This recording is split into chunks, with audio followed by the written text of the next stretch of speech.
I just want to acknowledge that the board's thoughts are with the Athens community today as it processes the tragedy that occurred there today. I'd like to call this meeting to order and ask that you all rise and join in the singing of our national anthem.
All right, our people online are going to need to mute their call when they're not speaking. We've got a lot of noise. From experience, that's usually you, David. Hey, whoa. Okay. Ask the associate director to proceed with roll call. Thank you. Trustee Buckland. Trustee Karkner. Present. Trustee Garrow. Present. Trustee McPherson. Present. Trustee McAllister. Present. Second Vice Chair McDonald. Present. First Vice Chair McMillan. Present. Trustee McCray. Present. Chair Petersma. Present. Trustee Richards. Present. Trustee Swan. Present. I have regrets from student trustee Sydney Collard. Okay, now proceed with the consent agenda items.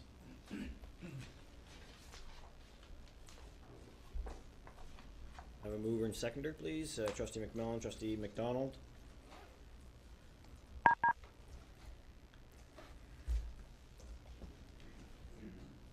Go ahead and cast your.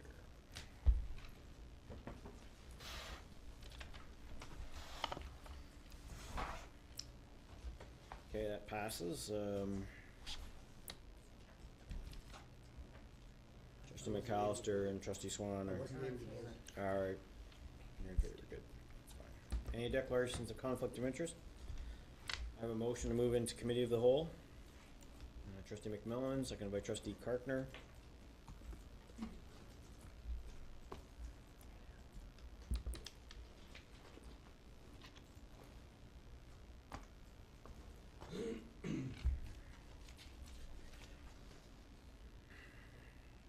Okay, all right, thank you. All right, our first item that in our committee of the whole agenda is a review of character traits. Director Thomas, do you wish to introduce this? Remember, you need to unmute yourself.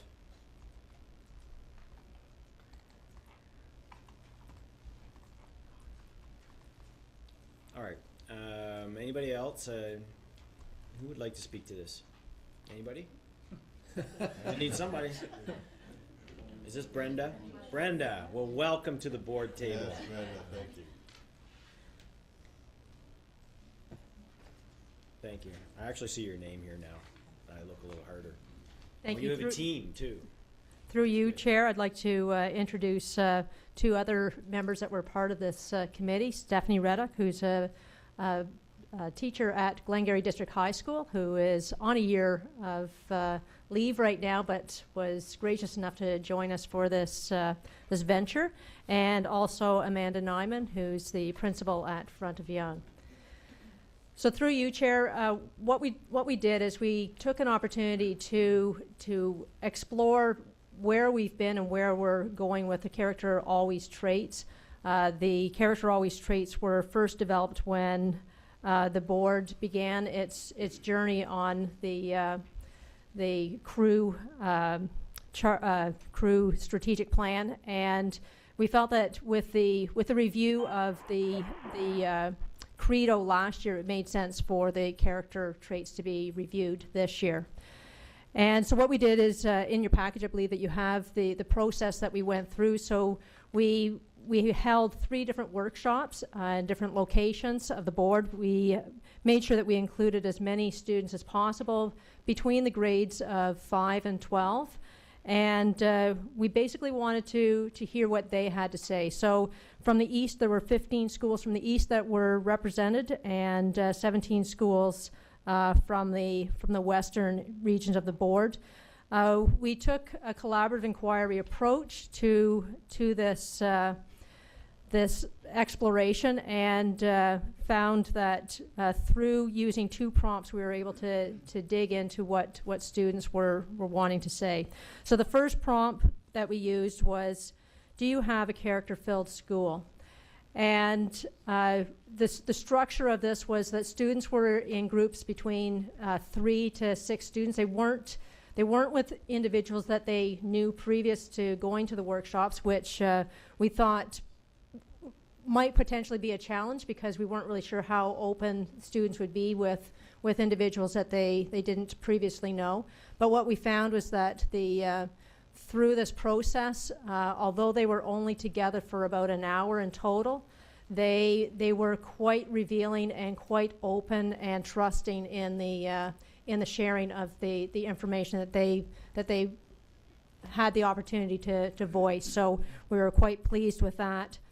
And then the second prompt that they were given, that which of the 8 character traits are most important to you and why? And then from there we dug a little bit deeper with additional probes to find out where they wanted to go next with that. So that's the basic setup of what we did. And at each of the tables that students were sitting at, there was an adult that scribed all of the conversation that went on. So the adults weren't directing the conversation.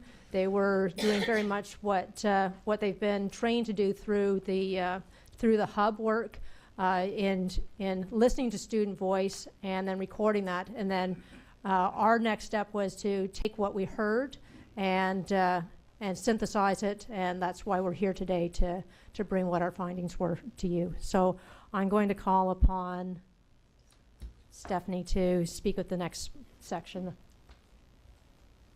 Through you, Chair. The following themes summarize what we heard students from the 3 workshops, what they were telling us. The second challenge was required more in-depth thinking. And when we asked students to write down as many or as few of the character traits that they felt were important to them, they discussed in a group, and they also had to number them in order of importance. All of the students reported that they find that all of the UCDSB character traits are important to them. So we discussed this. It's not surprising, but it felt good that that's in fact how they do feel. The other thing that they are telling us was that respect and caring, all of the traits are interwoven, but respect and caring, they feel is the heart of the character traits. Or some students said it was like the foundation and everything else was built upon that. What else they said was that fairness was really important to them. And we see that when we teach grade 5 up, social justice is really important to students. So it's not surprising that fairness is really important to them. But what was surprising, no, I guess it was more insightful that they have their finger on the pulse. That gender fairness, boys and girls, that type of fairness is really important to them, and how we treat them in the classroom. For example, one grade 6 fellow said that, you know, the boys in my class, we never get to say anything because it's always the girls that raise their hands. So anyway, that was that. So talking about gender fairness. And they also mentioned that cultural fairness is really important to them. Then we asked them that could we take the traits and bundle them together, or is there anything that really seems to fit well together? And we also asked them, are we missing anything? Okay, it's 9 years since students and the adults and people in our system have picked out what's important to us for character traits.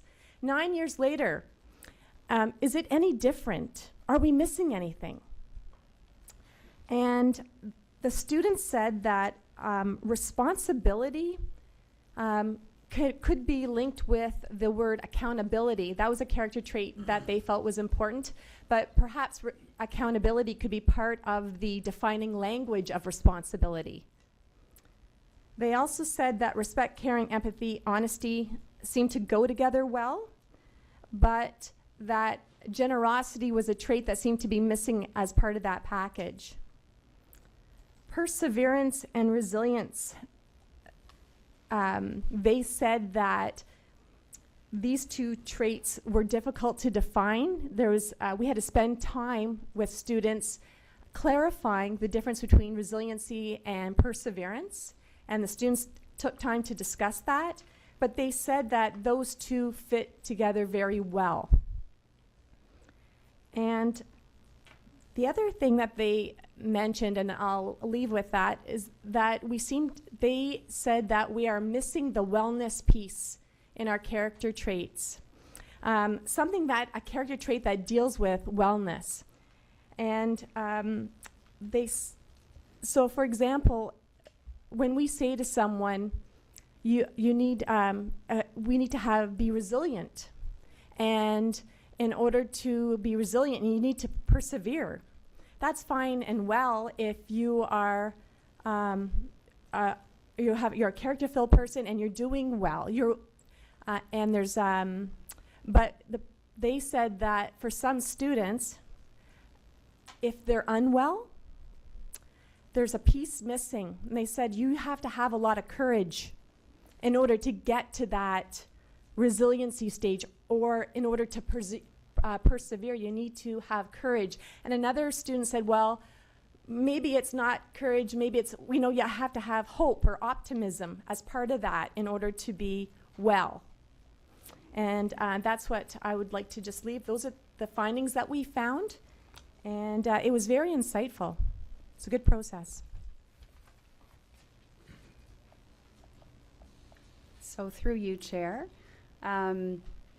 what was really, really neat about this process for us was, I think as much as we were trying to get that student voice and student thinking to the forefront, observing the adults in that forum was really quite remarkable. And we were saying as a team, 5 years ago, we might have seen teachers and principals wanting to drive, wanting to, what do we want to get out of this, and let's really ask these questions and do the probing and get kids to say what we think as adults is really important in this process. So something that was remarkable for us was really the way the adults took a back seat. They seemed to understand that their role at the table was to really let that student voice shine through, and there didn't seem to be an agenda to the kinds of probing that they did. So one principal asked the question, well, that's another neat thing, right, is that they came with their principals, and the principals came to the table to listen to the students, where I do think in the past we probably would have delegated that to teachers. So the fact that principals are at the table gathering this data is a really neat shift in our culture. One principal said, I want you to imagine the very best person you know. Just put in your head someone whom you admire, whom you think just has amazing character. And look at the traits that we currently have. And Brenda had done up all the traits on cards that the kids could actually manipulate around. So they could sift and sort and decide what fit together and maybe what didn't fit together. And then there was a group of cards that were available for suggestions. So what the principal asked was, what's missing?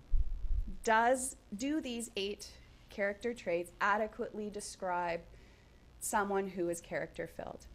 And as Stephanie spoke about, and I'll just give you a little more comprehensive list. Courage and bravery, hope, generosity, accountability, being non-judgmental, they thought was quite something. And then moving into things like initiative, collaboration, integrity, and passion.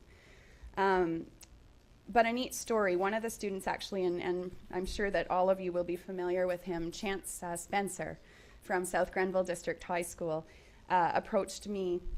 And this is a kid who has the world by the tail right now, being recruited by the Golden Gales, lots of really positive things happening. But he said to me, he actually physically passed me his suggestion card, and he said, "You're asking us for our feedback. I really hope you do something with this. We're missing courage." And he said, I am a person who, I have lots of friends, I'm popular, I'm athletic, I'm being recruited, but it is really hard to be a kid right now.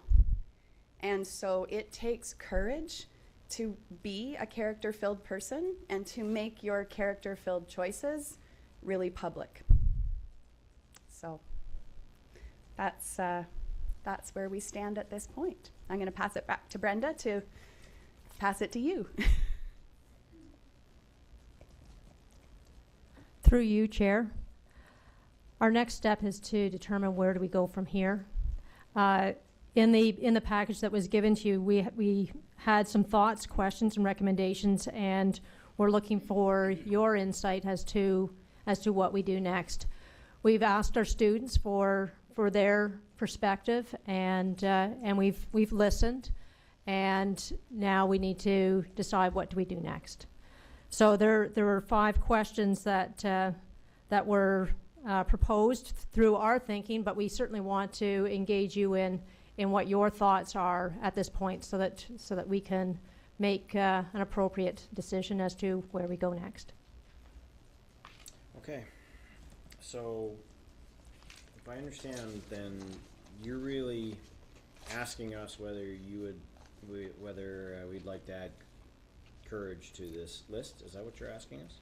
You have 2 words, generosity or courage, but I heard courage in the report. The students, through you, Chair, the students, they talked about courage, and they also talked about generosity, and generosity through the importance of sharing, the importance of giving, and that was evident through both the elementary and the secondary panel. The courage piece really came through in the secondary, because they tended to talk more about the mental health piece, and with the few elementary students that talked about courage, it was more along the lines of standing up to a bully, like having the courage to stand up to somebody that's doing something that you know is wrong. Those were the two words that seemed to resonate the most with the students that we spoke with.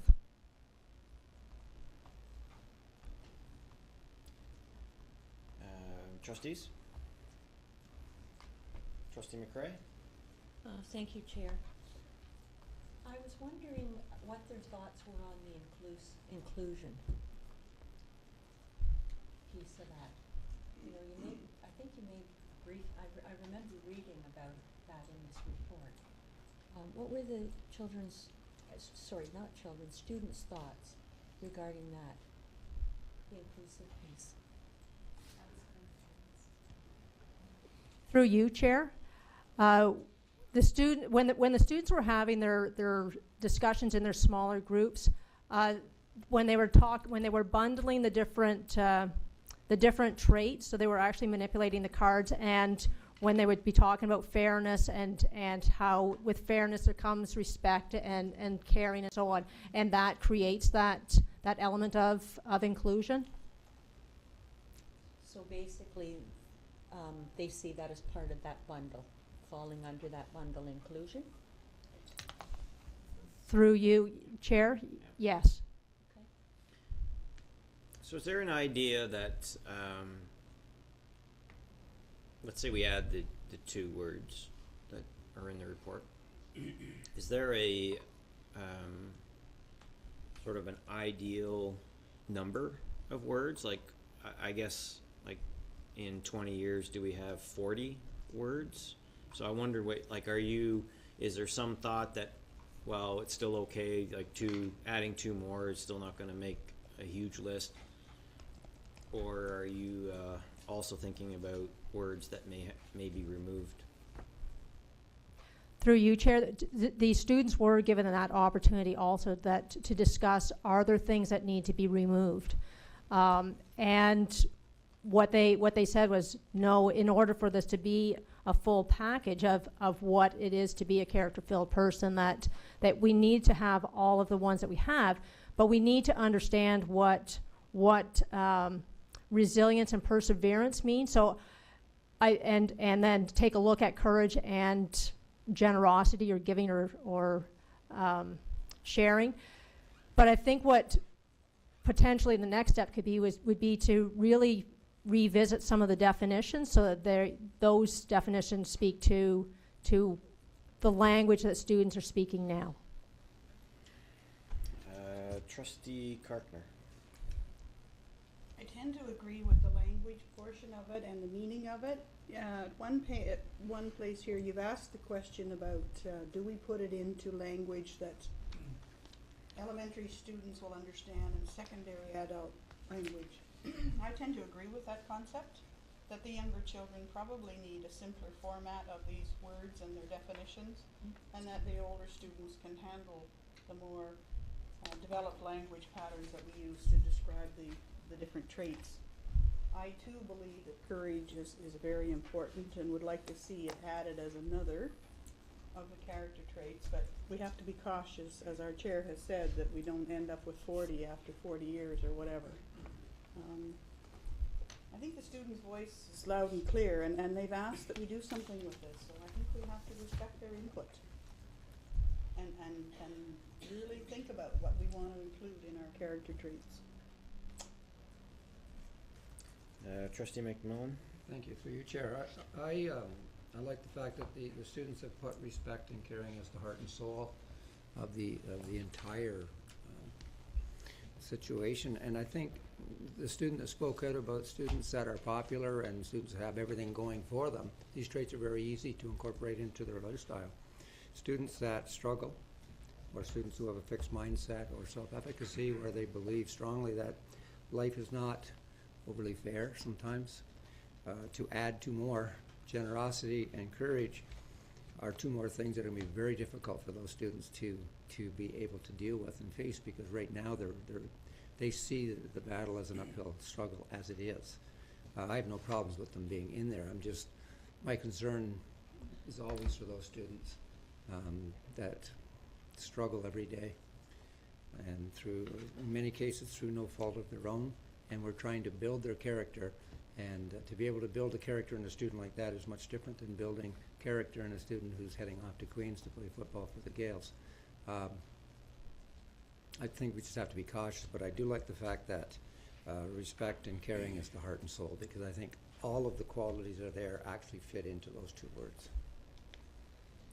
Through you, Chair, I'd just like to add that when we asked the schools to put forward 2 or 4 names of students, we were very clear that we wanted average kids that generally are not picked for different things, so not student council people, but kids that are your average kid, because we didn't want this to be this is what student council would say, or this would be what student senate would say.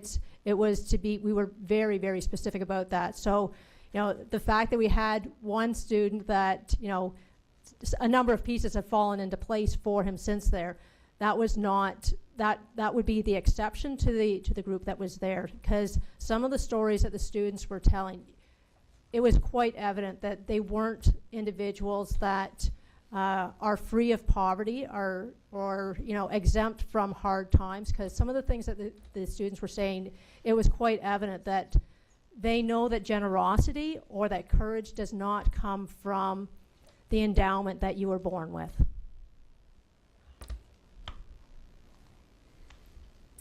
Trustee McAllister? You've asked for some thoughts and recommendations or questions, and I've given this a little bit of thought, but here are a few points. Number one, initially my inclination would be to not add too many more, because I think if we want to make it real, we should keep it fairly simple as possible. The other thing I've noticed, but on the other hand, having said that, if the students feel that courage and generosity are important to be included, then I think they should be. And I do appreciate the process and the involvement of other students that you undertook. Another point is with regard to wellness. I'm not sure wellness is a trait. I think wellness is a sum product of the whole total, and it would be interesting to see the transfer from words to action incorporated into every school success plan, and that is how you might be able to judge the issue of wellness and quantify it in your school, in your particular school. So anyway, those are just a few ideas that I had.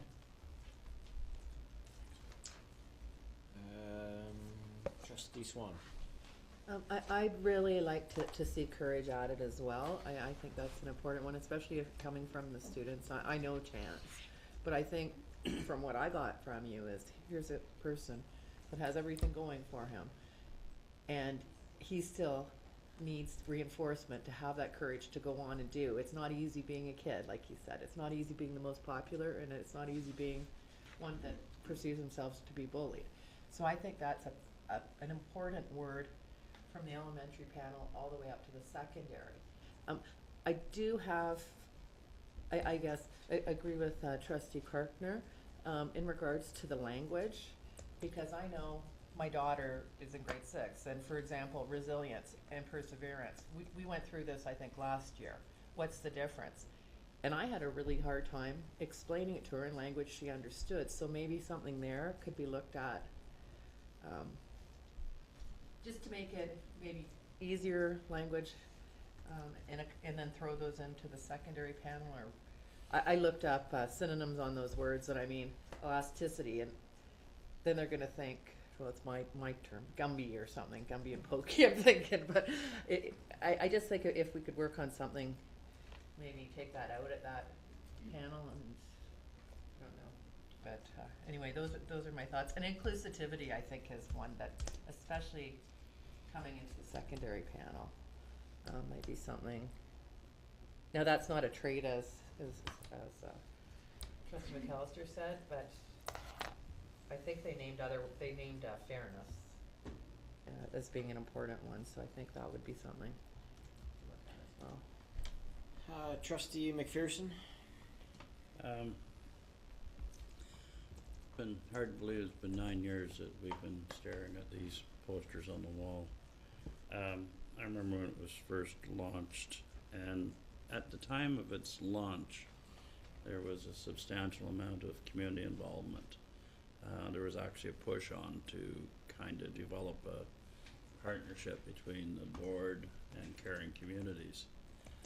We had a meeting down in North Grenville where they launched this program. Is there, I know we're kind of looking at it again now, is there going to be some involvement of the communities again beyond the schools? I'm posing that question through the chair. Go ahead, Brenda. I think that we'd need to be looking at that as one of the things that we would need to explore. I believe that in the initial rolling out of the character always traits, that that was something that was new to the board, and it was at that time that just focusing on what public education does for students and wants to instill in students. That was the primary focus of that, and the importance of having community partners in that. Go ahead, Trustee McPherson. I particularly like, I realize that if you add too many words, you end up writing a book. Although I think the students have clearly identified 2 traits that are important. I think courage is especially important. We have all of our anti-bullying programs, et cetera, and to me, when I hear the word courage, it means someone that has the courage to stand up for someone else. That's a big one. Somebody to stand up for a student that is being bullied or intimidated. I like the word generosity because the schools have a tremendous sense of volunteerism happening within them. And to me, generosity is not about dollars, but it's about sharing your time and sharing your talents. And that's something that would be nice to start in our children at a very young age. And I do have one last question. It has been 9 years since we've had this program. Did you get a sense of the degree of success? Like, you're dealing with students that have been, I imagine some of these elementary students have had this in front of them since they started. So was there a sense of just how successful we have been in instilling our current 8 virtues in our students? Through the chair. Brenda? Through you, Chair. I think the fact that students were able to talk about all of the traits, they were able to identify where their challenges were with their understanding, and that probably in their minds, with respect to the perseverance and resilience piece, I mean, they were so clearly able to articulate where their challenge and hang-ups were with that. And they also taught, they thought, maybe this is just courage.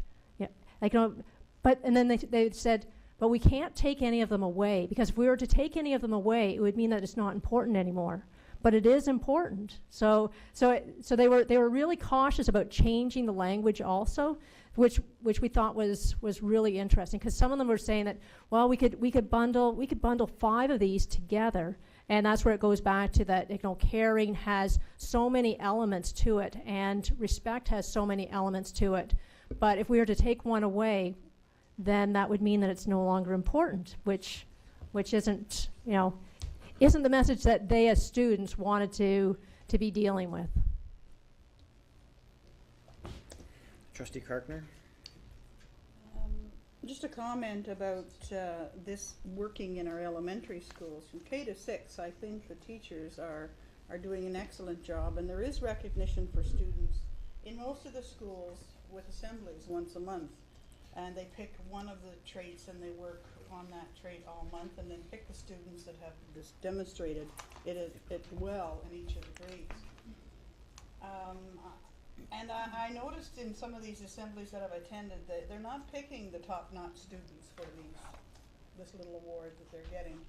They're picking the students who don't shine in other areas, and this brings them out if they've actually shown any kind of respect. Say that's the one they've chosen for that month. If they just watch that child and looking for examples so that they can celebrate the child that doesn't have everything handed to them on a silver platter.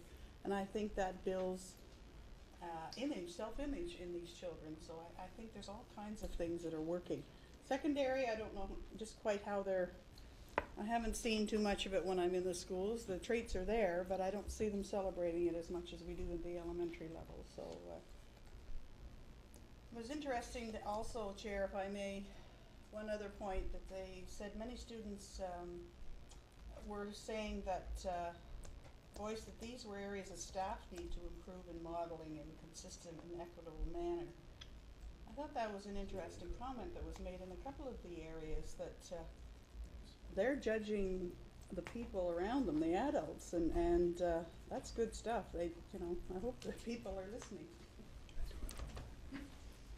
Through you, Chair, we thought that we couldn't have been prouder that the fact that the students were being that honest and open. And I think that with character always, we want to ensure that it is character always, not just character when you think somebody is looking, but it's character when somebody isn't looking also. And I think that it's a great reminder for us that even when we think somebody isn't looking, there are all kinds of eyes watching.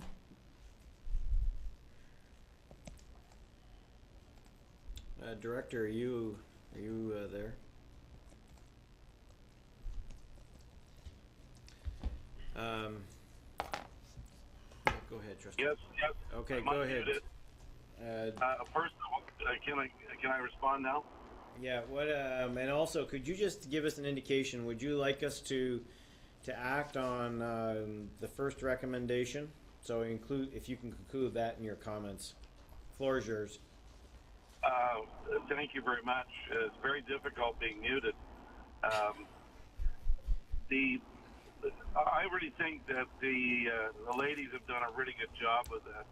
And Stephanie certainly brings the history and the passion that you see from these three. They've drawn this out of the kids.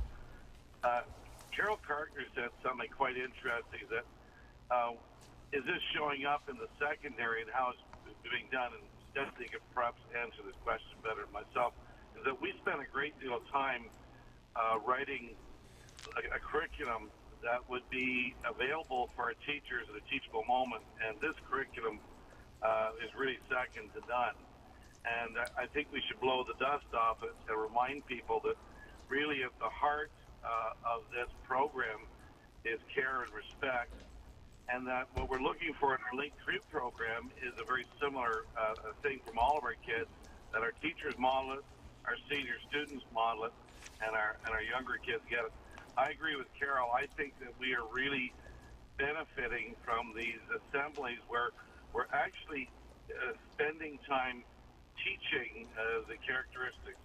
And I agree with Trustee Swan that although difficult perhaps for a younger child to get the big language of some of the bigger words, but I think what the teachers are doing secondary, they're sort of saying, well, you know, you got a bad test and it didn't go the way you wanted, you studied the wrong stuff. Can you bounce back from this? And I think that goes to the whole aspect of resilience. And I think what I really enjoyed hearing them say is how they really lean on each other. My thing here is I think when we take a look at this, I think the biggest impact the character program has had it on the senior table, and I believe on the trustees table, because I think those two tables together, that big table we're around, we're the ones that really have to model this. It can't be something we put up on the wall and tell the staff or tell the students do this. I think the students have really said something interesting with courage and with generosity. I go back to two incidents this the last little while that we've dealt with, and you may remember them, Chair, is that this past year, the courage that our board has had to stand up for the right thing, and it's been very lonely and very public. And I think when an institution that represents all the character traits displays that level of courage and character, it's powerful. And it sent a message to all our staff. And then the final one, I think Brandon did a nice job with this, was the generosity. I think it connects with the true spirit of the foundation and the thousands of families that we've helped. I go back to a funny thing that was said in our boardroom one night when a gentleman stood up and said, do you think poor kids should give to other poor kids? And the whole table said yes. Because as Bill said very accurately, we don't just measure this by dollars and cents, but it's also giving of your talent. And recently we recognized the people who went the extra mile. We weren't recognizing people who give the most money. We're recognizing people who gave the most generous gift as the gift of their time and the gift of their talent. I personally believe it's time to, and it sounds like to act on this, and I think it's time to add those two to it from my perspective. And I think it would send a very loud message to the system that we've done a review. This is important. Let's move on strong. So thank you for that. And I'll go back to you.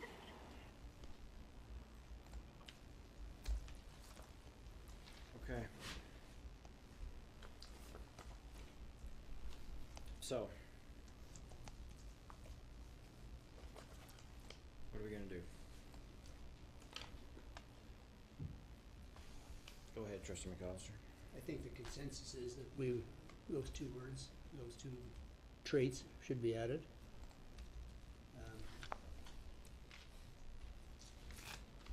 Do you need any further direction from us? What other direction would you like? Did you sense any direction here? Did we vote, you can't tell this quickly. I should have asked you to check. Did we vote on it the first time around, David? Yes. Yeah, we did. All right. Well, then we have to do it now. Then. So you want to move it then? Sure, I'll move that. Move that the committee of the whole recommends that the Upper Canada District School Board add the words generosity and courage to the character traits. Yes. Can I second that? Sure, you can, Trustee Garrow. Could we incorporate more, a little bit more? Yeah, I'd like- Okay. And that two sets of language for the elementary and secondary students be incorporated? Do you Or want separate consideration. motions, or do you want it in one? Yeah, I mean, sure. I don't know that we need to. I mean, there's to some extent that. I think you're gonna do that anyway, right? I mean, you're kind of on doing that anyway, so I think that we're, Okay. I don't know that we need to add that. What did you wanna add, Trustee McCray?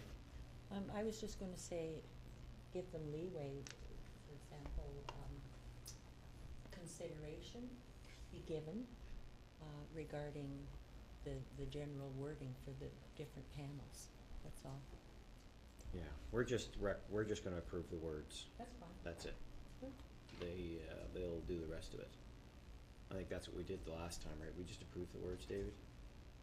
Yeah. Yes, in fact, if you take a real close look at the character traits right across from Bill, we had 32 grade 7 and 8 students come in, and we sat down. I actually sat down for a day with them, working with Gina Cameron, and we actually, those were definitions that they agreed upon, and they're using the different sets of encyclopedias, different sets of different dictionaries to go through examples. And if you take a look at it, they were really crafted almost that, because we said to the kids, we'd like to think that a grade 4 or grade 5 kid would understand this. And I would suspect that Brenda and Stephanie and I think that's something probably you're thinking about, right? Go Through ahead, you, Brenda. Chair. Amanda, is that, Yeah, go Amanda, ahead, was Brenda. that where you're going with? Through you, Chair, yes. Okay, well, we have the motion, we have a mover and a seconder. There's no other comments. Do you have a comment, Trustee Kirkner? Just a question to follow up with Trustee McPherson's question about public input. I was thinking that, is this something that we would like our PIC committee to have a thought on? Yes, no? Or are we just going to make the decision ourselves? Mr. Chair, if I might have one moment. Yep, go ahead. Thank you. Through you, Chair, to the trustees. Trustee Karkner, that is something we think is an important thing to do. In fact, we had Smith Falls, another part of Lanark County, Dundas, and the beginning of it, one of our community leaders, Granville, looking at joining us in building communities of character. I'm not so sure it ever landed real well, because I think we were sort of new on the block, and they said, well, who do you think you are, type of thing. But I think that a conversation, a broader conversation, and perhaps our board, by leading, might want to identify characters.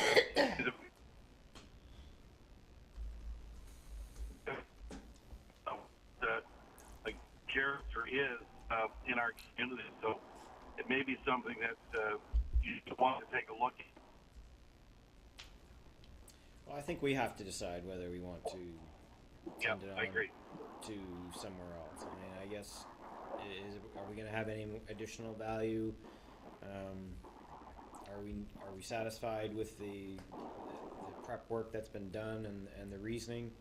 I think if we are, then I would say that we're well within the purview, I think, to act, but, Trustee McCray? Through you, Chair, I think one of the really important things about this presentation, it was the comment made, students' voice. And I guess when I think of that, I think of a sense of ownership to these character traits. And I think it's really important that they belong to the students. And so I guess my feeling is that they came up with these. They've asked for our input. We've given it to them. And I don't think we should water them down. This is what was important to them. And we should show value in that as both their trustees as people from the community. This was what's important to them. And that's just my feeling. I wouldn't want to see it watered down. All right, I'm gonna call a question, so we can go ahead and vote.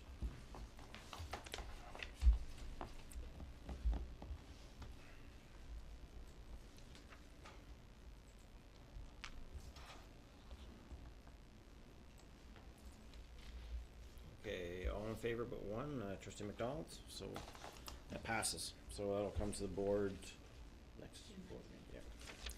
All right, thank you, everyone. Thank you very much for your report and bringing that to us this evening. Thank you.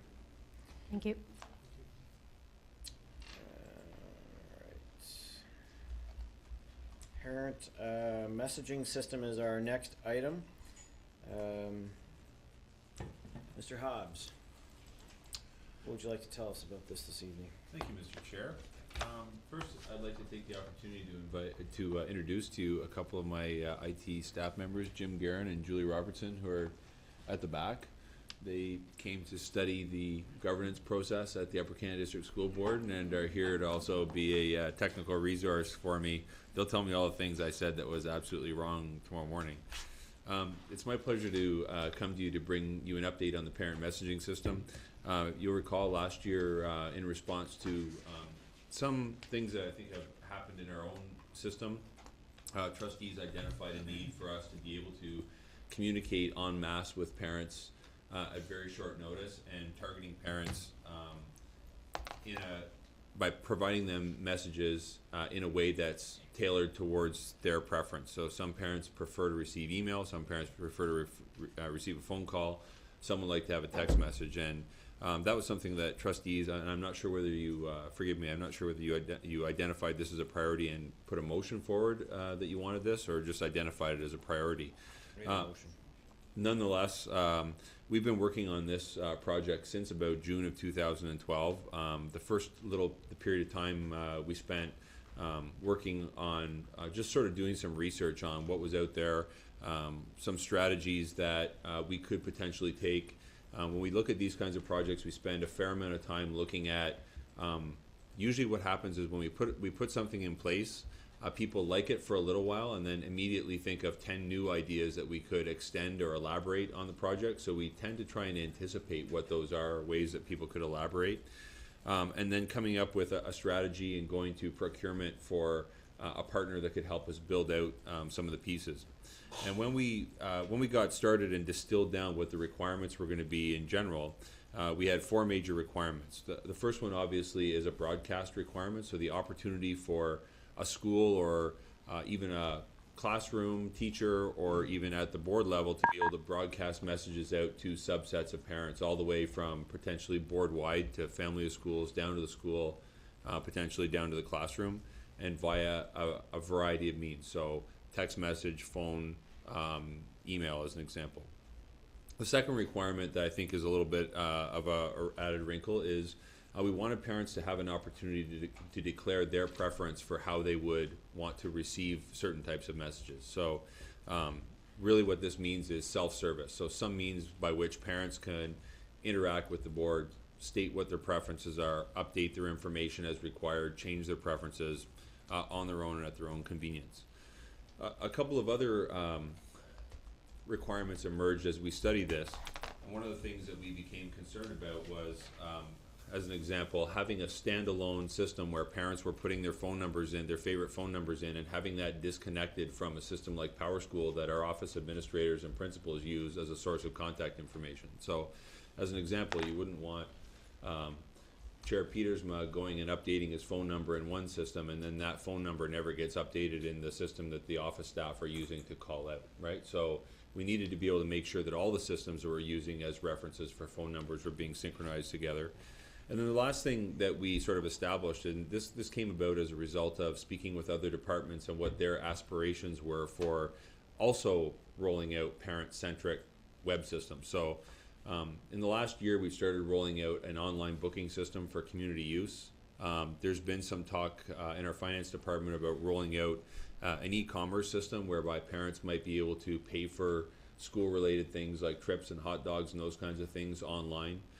We've talked about the messaging system, and there's also been some other talk about other ways that parents could potentially interact with us, sending absence notes, registering online, those kinds of things. And what our concern was is that if everybody went out and chose that had one of these systems that they wanted to roll out and went out and bought a system and put it out to parents, parents would very quickly have 10 different interfaces, 10 different usernames and passwords to remember, things out of sync amongst all of these things. And really what our goal here is to lay a bit of a foundation for us so that parents have one single point of interface, much in the same way you do, I apologize for the analogy, but if you go through the bank, you don't really know whether you're being passed to another system to do things with your Visa or perhaps passed to another system to do things with your investments. Essentially what happens is all these things come through one interface, you have one username and password, and we deal with the back end, making all that interaction transparent to you. So at the end of the day, what we're trying to do here is build an architecture through which we can start offering multiple services at the same time. So some of the challenges we've been facing here are that right now we offer in the IT department services, email as an example, to staff, so 5,000 or 4,000 staff. That comes with its own challenges. We have about 15,000 service calls per year from staff asking for things like help with their passwords or their computer's not working or those kinds of things. We don't offer direct service to our 25 or so thousand students, and probably couldn't handle the call volume of all the kindergartners calling in for password resets. And when you factor adding in another 50 or 60 or thousand so parents, we just don't have the resources in-house to handle all the requests that might come from parents about, I forgot my password and how do I log in? So again, much like you see with a bank, we really need, as an example, or any other kind of online organization, we really need to architect this from the outset for 24/7 service, first of all. So if a parent wants to log in and change their phone number online, we can't very well expect them to necessarily do that between the hours of 8:30 and 4:30. So we really need to be able to provide a service here that is available to parents 24/7. And excuse me while I log in here and refresh my notes.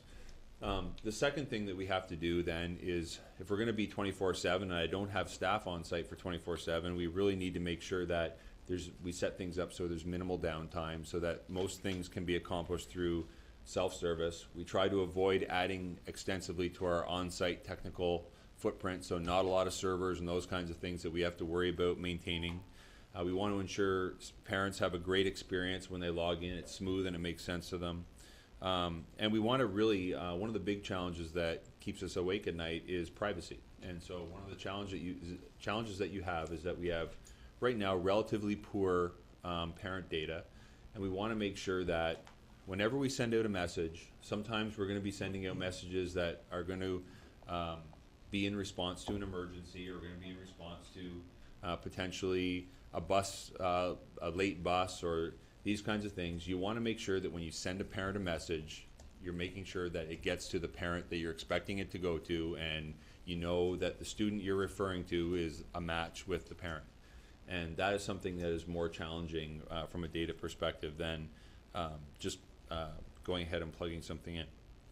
So what we came up with when we came up with the technical solution was, I'll just, and this is all in your report, but I'll give you the big highlights.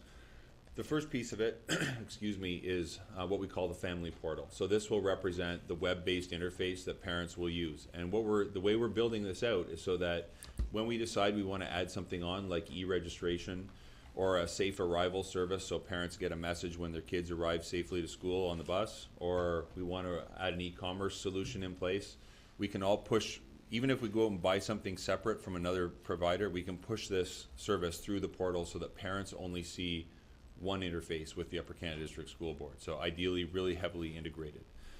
The second thing that keeps us awake at night is building out what we call authentication infrastructure on site. So every time you enter a username and a password somewhere, somebody has to store that username and password somewhere.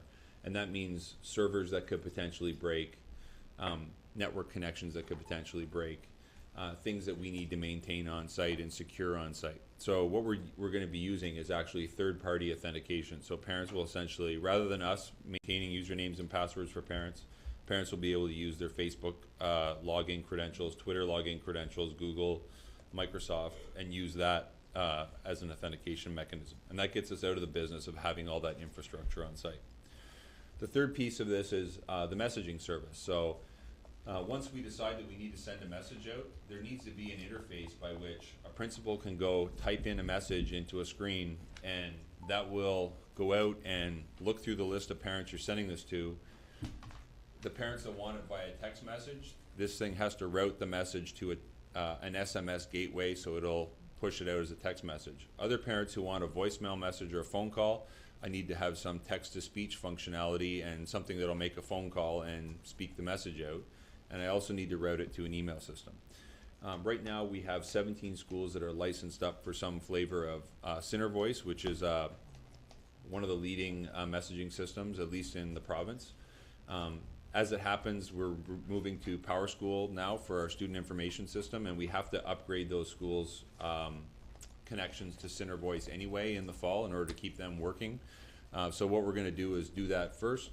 And then we've chosen to run with Voice for the remaining schools. So the Voice so far is the choice of our messaging platform going forward, just on the strength of the fact that we have a footprint already and schools are already familiar with it to a certain extent. I apologize, my laptop keeps timing out on me.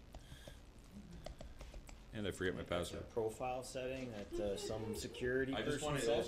Mr. Chair, I'd just like to here to illustrate that I live with the same constraints that you do. And the last piece of this, and I apologize for droning on about IT, I get kind of excited about this stuff, but the last piece of this is what we call a CRM system, and that stands for, as you know, Customer Relationship Management. Basically, we've grappled with for a few years about whether we want to introduce this rather new piece of technology into our board, and I'm not sure even I can explain it in a really concise way, other than sometimes when you call organizations like a bank, I'd use Bell Canada, but that's a bad example to use for anything. I'm not really trying to emulate Bell Canada, but if I call a bank, it seems that no matter who I call, they have the entire history of my interactions with that organization at their disposal. So I can call 5 different contact points within that organization, and they have the whole history. And so at the heart of this, that capability is what they call a CRM system. And the whole goal of the CRM system is so that when I call in, whoever takes my call, they have access to my history of interactions with that organization. They can pull up information that's relevant to me, and the whole goal here is about providing quick customer service where the cumulative knowledge that the organization contains about that customer is available at any point of contact, obviously within the constraints of security and privacy rights. But you don't have this kind of situation where you find yourself saying, well, I talked to Ian yesterday, and a parent says, I talked to Ian yesterday, has to explain their whole situation back to you because as a contact point, I don't have any of that. And the whole goal is share the knowledge we have about the customers.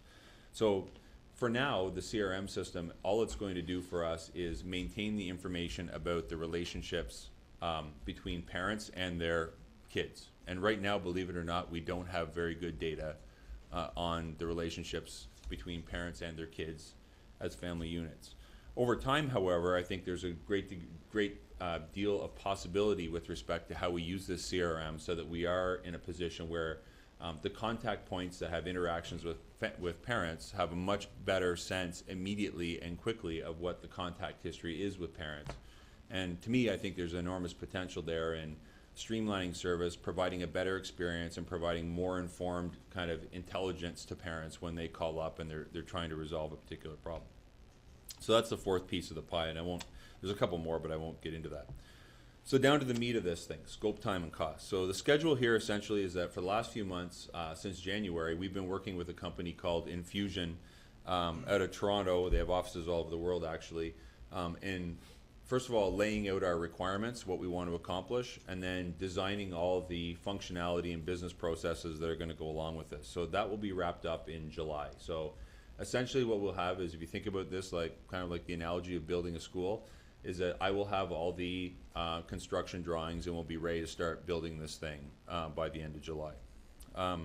In August, September, our plan is to transition the existing schools that have Center Voice. We're going to when we change out our existing student system over to Power School, it will actually break all the connections that make Center Voice work for those schools. So our first step is to restore that service for those schools when we do the transition to Power School. And then after that, we'll be ready to finish building out the remaining portion of the messaging system and starting deployment in early 2014. With something as big as this, you can expect that you wouldn't see us go with the big bang approach where we just turn it on overnight and tell parents to line up. I think what you would see is a fairly cautious approach to rolling this out, so that we're sure that it works as expected, and we can provide parents the appropriate level of attention and kind of tune our approach as we gather feedback on the rollout process. With respect to cost, the spend this year for getting us up to speed, the work we've been doing with Infusion, other procurement, and other studies on this stuff, training staff, is about $130,000. Next year, we would go to probably about $300,000 to complete the implementation of this phase. About half of that would be, again, just building, constructing, building, and implementing the solution. The other half would be the actual cost of the messaging service, so Center Voice. And then after that, you can expect about $125,000 a year after that to sustain the Center Voice service. And that's pretty typical of what all the messaging services would be for a district of our size. And again, I timed out.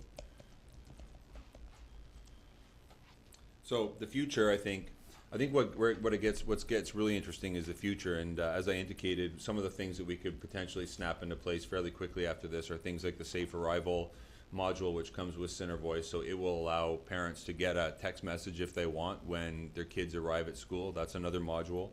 One of the things we're looking at is the potential of doing e-registration. So rather than parents having to fill out that paper form when they want to sign their kids up to go to school in Upper Canada, they could just go to the school's website or the board's website, launch a registration process, and do it electronically. And then other things that we're continuing to look at are e-commerce. So integrating something like the ability to, for schools to register things that parents can pay for, and parents could potentially pay by a credit card or other means, potentially over the internet. And so the last thing is I was just going to ask Ms. Raymond to show a couple of screenshots. So this represents a draft design, so that would show you typically what parents would see.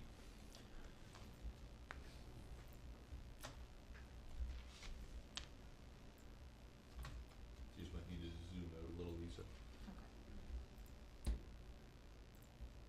So what you see this would be a typical login screen that parents would see.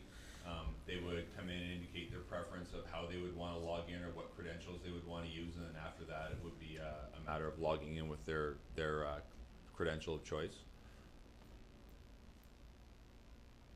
Again, this one would show information about the student. So what you would see happening is that we would be pulling in information out of Power School, for example. So that you would show the student's address, some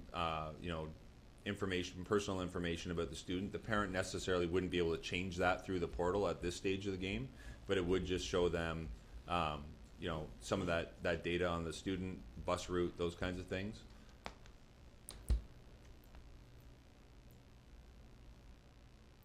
Sorry. I And then this one would be like a settings screen, which would be one of the initial screens we would deploy in the first phase of this, where the parent would be able to go in and change their phone numbers, change their email addresses. So if they wanted to have email go to multiple email addresses, or they wanted to have multiple mobile numbers in there, they could go ahead and do that, right? So that just gives you a flavor of what we would roll out in the first phase. Again, some of the interesting things about having this kind of self-service capability are right now, we really have no means of actually, if you're a temporary office administrator and if somebody comes in and identifies themselves as a parent of a student, you would have no way of necessarily really easily validating whether that is actually the parent unless you ask them for ID. But what you tend to find with the new world of social media is what we're planning on doing here is putting in place the system where parents can just put a photo of themselves on the screen. And just by doing that simple thing, you find a lot of people, I mean, some people are going to put, photos of themselves with their guitar or whatever, but, or photos of, their kids and stuff. But you'll find a lot of people will put a photo of themselves, and that helps, right? Those little things help. Okay. Trustees' comments. Trustee McPherson? Will this be, I probably heard the answer, I just want confirmation. Sure. Will this be integrated with the school locator, Find My Bus Stop program that's currently offered through Steel? And it's kind of two-part. As they update their information, will this simultaneously flow to Steel? Because sometimes you'll end up, there are issues where we're crossing some boundaries here. Steel is independent, but that information is needed in all aspects of the school day sometimes. Mr. Jeremy? Mr. Chair, the short answer to that is yes. So the data integration that we have running right now is a little bewildering to a certain extent because we push information from PowerSchool to Steo, and then when they do the bus routing, and we pull information back in from Steo regarding the bus route. So you're correct. What will happen is when they update certain things in this portal, that'll get pushed back to PowerSchool, which will then be synchronized with Steo. Right now, we're very wary about not allowing parents. Our initial role is not going to allow parents to change the address of the student. I mean, we just because we want to maintain a little tighter control over that particular piece until we understand things a little bit better. Because when you start looking at this, if you think about one of the challenges that you find is when you look at this and you think, okay, well, I'm a nuclear family, mom and dad live at home, and they all share one account quite happily and go in and log in as a student. They all get along and know when they change information. That's great. A lot of cases, that's not the norm. And like my own household, that's not the norm. And I get along very well. What you'll find in some cases is that you have a divorced set of parents, and they each want their own level of access, and you don't want either one of the parents necessarily changing the address of the student, right? So you have to make sure that, as an example, the people who have legal rights to do it are able to do it, and that's a bit of a tricky thing to manage, right? But the short answer to your question is yes, we will do the synchronization. One of the things, as I alluded to earlier, though, is that synchronization has troubled us a little bit because you can get into trouble even if your synchronization is out. It can't take a day to do the whole synchronization, right? Because in the day that it's taking all your systems to catch up together, life goes on, right? And you don't want somebody to be calling the wrong number or sending the student to the wrong place, right? Because your information's out of sync.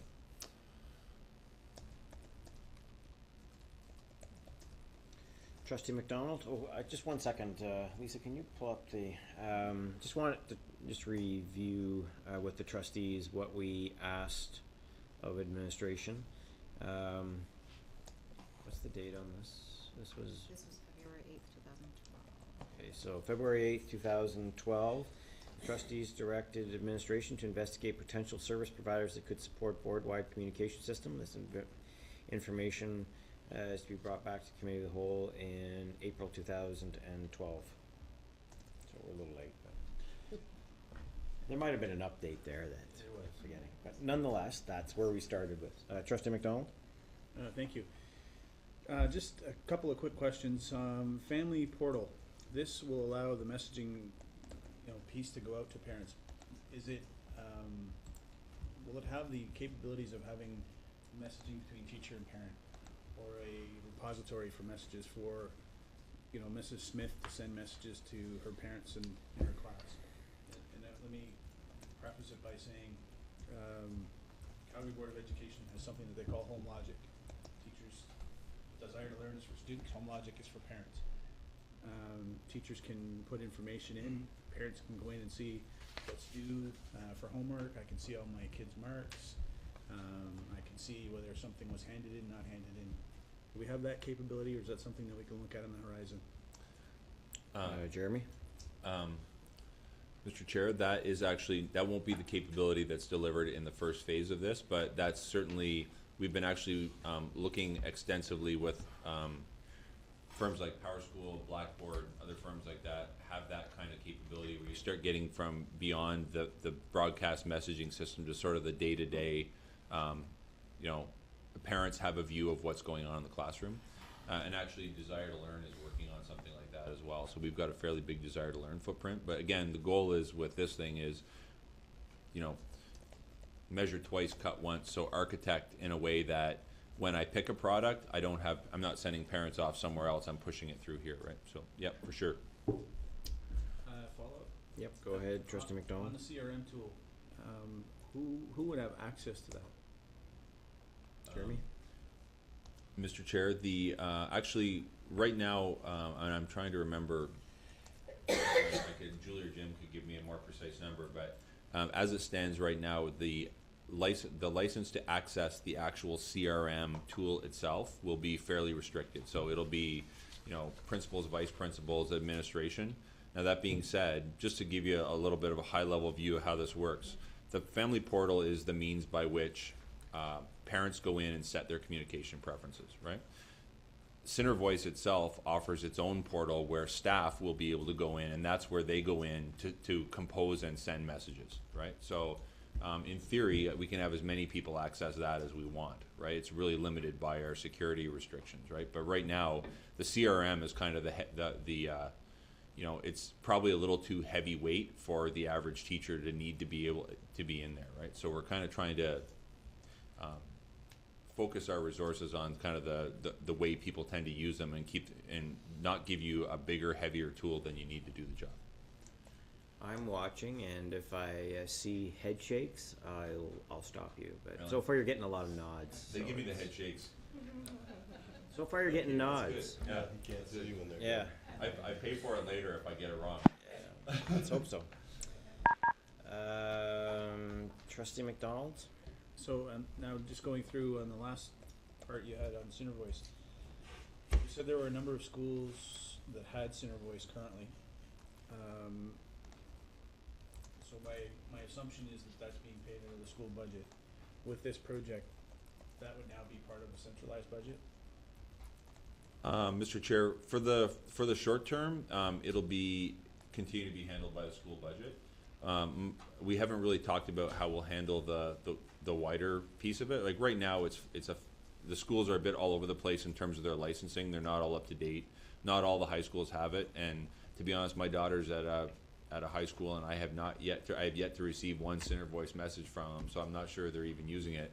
But the other challenge, the bigger budgetary challenge, will be figuring out how we actually deploy it for the other 70-odd, 80 or 70-odd schools, right? So my guess is it could be something like we've done with cell phones, where what was being paid at a school budgets got kind of rolled into a central budget and topped up a little bit, but we haven't really broached that one yet.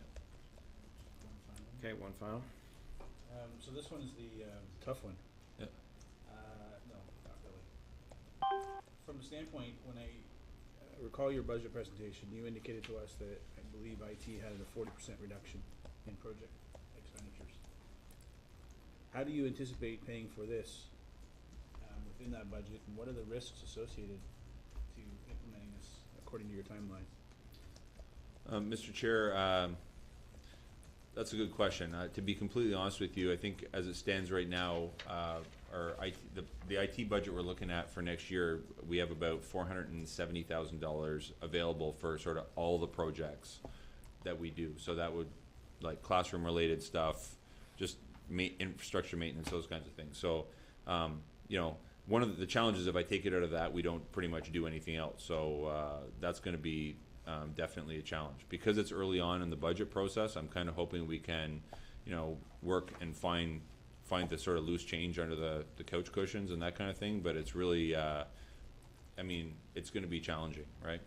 With respect to what happens, the fact of the matter is that we engage these things in stages usually, because you never quite know what's going to happen. So we've engaged in Fusion up to the end of the design phase. We know what the remaining implementation phases consist of, but essentially when the design is done, the project's done until we re-engage them, right? And sort of comes to a stop. And the challenge with these projects is you can't sort of, it's like building a school. Like you can't, once you've actually committed to a design, it's hard to build 30% of it, right? So you're kind of in for a penny, in for a pound, and that makes it a little bit challenging. So I think, you know, the hard answer to that is, if we can't figure this one out, the project stays at the end of the design phase until we figure it out. So I guess one of the things we have to think of is in terms of our priorities too. Trustee McPherson? Two questions. Maybe I don't have the answers to the first one.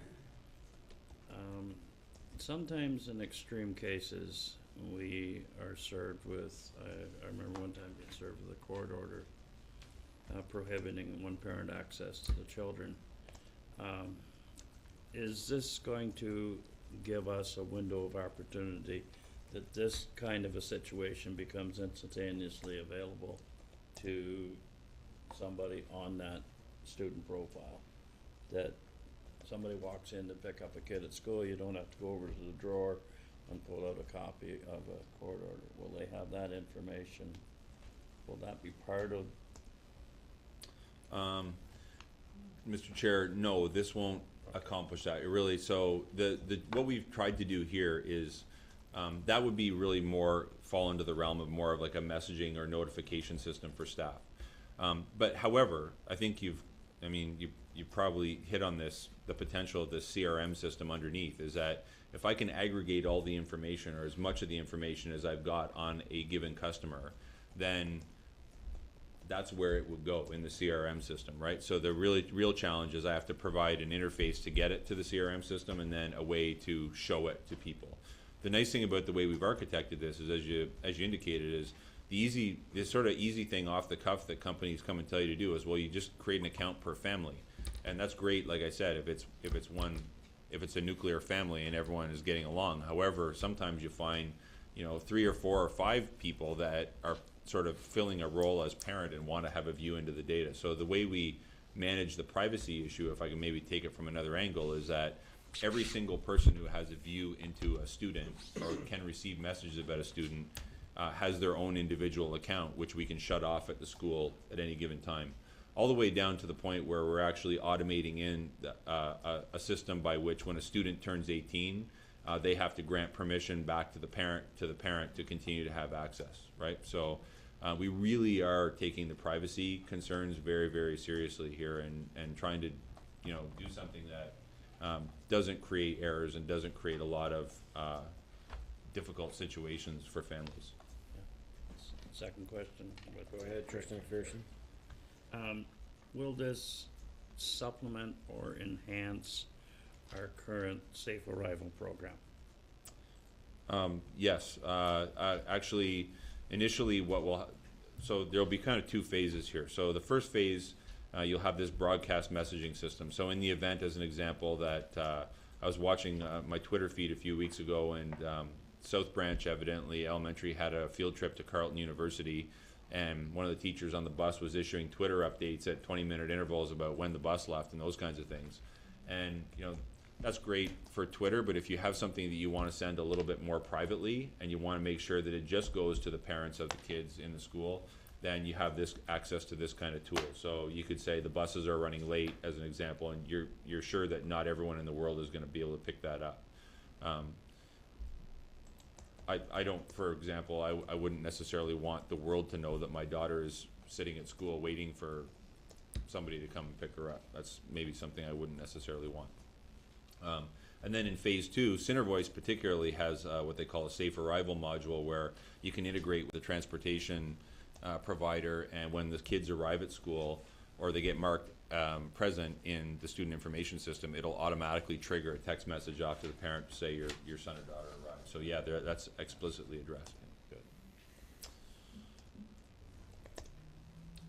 Okay, so is there anything we'd like to do next? It's interesting. Trustee McDonald? Want to wait and discuss it at the final budget discussion, or do you want to ask for an implementation plan now? I'm more concrete, or? Well, I think we've got a plan here. I'd like to support the plan, and I want to ensure that there's money available within the budget, but I'm also not putting at risk some of the other projects. So, if we want to put a motion forward that we want to move forward with this plan, and then that prioritizes it within the budget, or do we want to discuss it at the budget? I'm open either way. Any other comments? I would hang on to it then. Mr. Thomas, I assume that's, do you want in? May I comment? Oh yes, no, it's Trustee Garrow that's the noisy phone line. And here I thought it was David. Yes, go ahead, Trustee Garrow. That's David. Oh, it's David, sorry. You sounded like Trustee Garrow. Yeah. Oh, well, let's look at background. In the development of the budget, I think where David McDonald was taking this really gives the senior team clear direction and gives Jeremy a sense of where he has to move his nickels and dimes, and where potentially we would have to do things to support this. And to be quite frank, I think that it would be good if you were to say to us, or make the motion, or tell the director to begin implementation of this project. And then that would, again, that ties the strategic plan to the efforts of the budget and holds it there. I just would say that if the trustees would say this is a more important to something else than IT or teaching for learning or the director's line or whatever, that would give us information that we could start to work on right away. So we know the budget's a living, breathing thing, that we have money bombs at different times that come in different ways. This would just get us started. My chair, to I thought very well organized report by Jeremy. Thank you, and I'll press mute again. So well trained. Okay, well, I still wrap it up in the final. May as well do all our recommendations at the same time when we pass the budget. Okay. Any, so if there are no other questions, thank you, Jeremy, for the update. And we will discuss it at the June 19th meeting. Move on now. Yesterday, the director made me aware of some activity at the upcoming EASA AGM, and quite frankly, I found it a little concerning and wanted to ask that it be put on the table. I'm sorry it didn't occur to me to just hit the forward button. I usually try to do that, but I'll give you a copy now, and Associate Director Carswell is going to discuss it, and I think he's going to ask Superintendent Coombs to join the discussion as well. So thank you. I'll try and frame this fairly quickly. Just as a little backgrounder, EASA represents one of the ways in which our students are organized to participate in inter-school sport. There's sort of 3 tiers in the province of Ontario. Students who play in a school team will play in regional sports leagues. Our regional sports leagues follow the lines of those that predate this board's amalgamation. They tend to be geographic, and they are represented by local sports leagues. So school in Brockville would play under something called the Leeds and Grenville Sports Association. Cornwall schools would play under Stormont, Dundas, Glengarry, etc. But champions from those regional leagues feed into this larger sports umbrella, which really is a collection of champions from all of those regional sports leagues. It includes both our coterminous board, and then the region actually gets bigger. At this IASA level, it includes the Limestone Board, Algonquin Lakeshore, Renfrew. So it gets a little bigger. That IASA champion or those IASA champions then play at provincial championship level. So it's kind of a middle tier between our local sports leagues and provincial championships. All that being said, this past Monday, Superintendent Coombs had already invited Upper Canada staff that run those regional leagues to meet with us to discuss a number of issues that have started to emerge over time through athletic competition. And a couple of concerns that arose were related to things like eligibility. There's some challenges with governance. We have people ruling on, for example, whether an Upper Canadian student is able to play in a sports league, and that person might not even be an employee of our board. So there's some issues like that. We wanted to talk about some issues that had arisen during the job action in the past. We had some concerns with scheduling, basically kind of a reset. In the interim, before that meeting was actually held, and I think it was on Saturday, received an email where we saw some motions that are being presented at the annual general meeting of this sports organization. I believe it's a week from this Friday. There were two motions that were of concern, but one in particular. And maybe at that point, if it's okay with you, Superintendent Coombs, I'll let you take it from there to provide further detail. Thank you. Yes, through you, Mr. Chair. Just briefly, motion 5, which you may have, it's on the last page, or second last page, was a particular concern to us. In that it states that any board that happens to be in a job action would automatically be withdrawn from competing regardless of whether we were able to or schools were able to find appropriate coaches and appropriate supervision.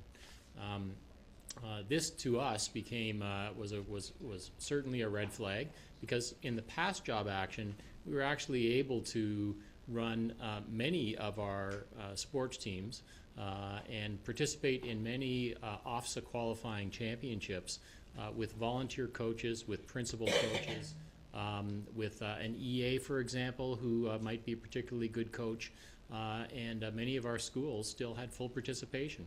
This motion, should it be accepted, would basically eliminate, if in a couple of years we find ourselves in this situation again, would eliminate us from even trying to do that. So obviously we, I think Associate Director Carswell and Director Thomas expressed our concern and displeasure in the strongest terms to those who were around the table. I just have an update. Just about maybe 3 hours ago, I spoke with one of the members who sits on the IASA executive committee, is a teacher for us, and said that this motion number 5 has been withdrawn, and indeed may be returning in a different form. So I have said that I would like to see whatever that motion is, if it has been reconstructed and to look like something else. We have made it very clear to all our principals and to all our employees who are attending the annual general meeting of the IASA a week Friday that we would be very concerned should a motion like this, which essentially took away management rights to offer programming to children in favor of, I guess you could only call it a union solidarity, would be something which we were very concerned about. So again, as I said, I've just received word that they have withdrawn this motion. My understanding is that there were a number of schools and athletic directors that put forward their concern over this. And I have asked when that motion, if it is reworked, that it come to our table immediately. Do you have anything further to add? Just if I may. Yeah, we wanted to send a very clear message to Upper Canada members of IASA, and not to speak on anybody's behalf, but I think I can represent the intent that we have a strong tradition of community involvement in our co-instructional activities. Can't imagine that we would do anything that would jeopardize our community participation in supporting our students. It's a great source of pride to have community involvement, so I felt fairly confident saying a motion like this would be a deal breaker for us to belong to an association that would put us in that position. So that was really the message that went forward. Again, optimistic that maybe some saner heads are prevailing here within the organization, and they're working through their process to have a better response. Trustee McMillan? This is through you, Chair. I certainly understand the concern in this. It just help me understand this a little more clearly. IASA is made up of all people who belong to school boards. They are all educators who fall under the contractual obligations of all of our boards, yet they're trying to make decisions independent of who they are. And so I see that as that's something of huge concern. I know the sports organizations have always tried to act independently, but have always played within the sandbox. And this, to me, is an example of blatantly stepping outside the sandbox and being a little bit too independent. And I certainly understand the concern that everyone has on this particular issue. And my concern is not, I mean, I'm pleased that they would go back and say, no, we don't, that article no longer applies, or that motion we should rethink.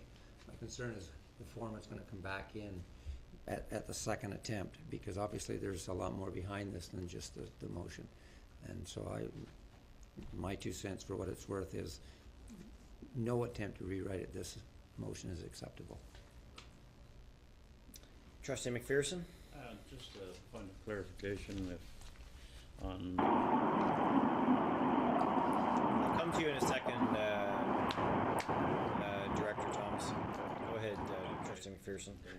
On motion number 4, as I read it, it does not preclude teams being run by non-teacher volunteers. What it is saying is any championship events must be run by teacher volunteers. Is that the correct interpretation through the chair? Superintendent Coombs? Thank you, Mr. Chair. Yes, we had some discussion over that motion. It is not to stop a community volunteer from coaching one of our teams in an IASA championship. The intent behind that was that the coordinators of IASA events wanted somebody on staff at the school that was hosting the championship event that they could connect with. And that would just simply, the logistics of holding a championship event are much smoother when it's not somebody who perhaps works at a business in town and they try to coordinate championships with that teacher. They just wanted to make sure that there was somebody at the school who could answer the email, work the logistics, book the refs, make sure the gym's available, that kind of thing. Associate Director Carswell? So just a little context. We've actually asked folks to consider expanding that definition to something like a staff member, because we have people that would fulfill the requirement of being on site, easy to contact, but maybe aren't members of the College of Teachers. So for example, we have educational assistants who support our co-instructional program. It might be an individual in a role like that coordinates. So we've asked them to broaden that definition. I guess the other thing is, even if this motion goes away, we're really not done our work yet. In fact, that meeting had already been scheduled to discuss some additional issues. So we still remain concerned about some of the application of eligibility rules to our students. I'm concerned that they present some risk to us. We believe that in some cases we're open to human rights challenges and other things. So we want a stronger say in advocating for our students in their participation. So I think it's time for a little course correction here in terms of governance. We certainly appreciate the effort of the volunteer part of this, but clearly it's the boards of education that pay for the custodial time to clean the floor after the game, and we do the heat and we do the light, and they use our brand to fundraise, etc. I mean, these are operations of the board, and so I think it's time to have a little a course correction and a conversation that puts us on a better foundation going forward. We've more or less inherited some legacy practices, and I think an amalgamation, this is one of the last rocks that needs to be more or less adapted to fit the new way. Can you tell me whether when a staff member volunteers to be part of the ASA governance structure, are they acting then as an employee of the Upper Canada District School Board, or is this just something like volunteering for the Y? Yes, Mr. Chair. I would say that those that do give of their time in that regard consider themselves employees of the board. However, they would also see themselves as adjudicators of the constitution of the organization which they now represent. So I guess that's a long way of saying that some of them, yes, are very aware of that. I would also say that I think it would be very fair to mention that some see their role either with the Leeds Grenville, Stormont Dundas, Prescott Russell, Lanark associations, or EASA as separate and distinct from their role as an employee of Upper Canada School Board, and that is one of the course corrections that Associate Director Carswell has mentioned here, and we have sent that message out loud and clear. Because if they are staff acting on our behalf, then if they're in a legal strike position and if the action is work to rule, then it is entirely appropriate that they absolve themselves of participation. But then they are under our direction, and that puts the organization under our direction. If, however, they argue that they are not under our direction, and this is an organization that they are just a part of that just happens, we've delegated to run these events, then I don't see how what's going on with their union has any bearing on how they exercise their job. And if that's the case, then I don't see how they have any need to write any constitutional amendments to deal with a strike, because a strike would just mean that they don't have teams, period. I mean, if there's no teams, then that would be it. So I would think that they would want to think about their own autonomy at this juncture. And if that's how you feel, I think we've represented you well at that meeting. Trustee McAllister. As in my former life as a teacher, I've coached soccer, basketball, and curling at the EASA level, and I think it certainly, I can say this with a great deal of positive thought, that I could not have operated a team without the resources of the board. And I'm concerned about the politicization of school sports and student involvement in those sports. Is our concern shared by other boards, and has it been expressed? Director, do you want in on this? This is, as John has asked, there are other boards involved. Yeah. Yeah, I'd like to, that's the part that I wanted to bring up. I have been in contact with both Renfrew and Limestone, as you heard in Ian's and David's very good report. They're involved in EASA as well. The interesting thing is I brought to the attention of the Limestone director the names of the people who made the motions, the mover and the seconder. I phoned and left a message and emailed all of this through to Brenda Hunter. She was shocked by it. When she called me, she was totally dismayed that they would do this and it had not come to her attention. I believe that's one of the reasons why they're going back to reword this. Renfrew is playing less of a role. They're a smaller player at the table, but it would look like the Union essentially sees that they have control over this body, and what's going to happen. Both meetings tomorrow and Friday in Oxford, this should become a discussion topic because, quite frankly, our work with the OLRB and the decision by the OLRB to say that we were right with what we were doing, this would appear to be almost organizing a potential way to stop it through a third party that they could run. So I think we have to pay very close attention to this, and we have to honor our community that play in a note that the director's celebration, the gentleman, the volunteer.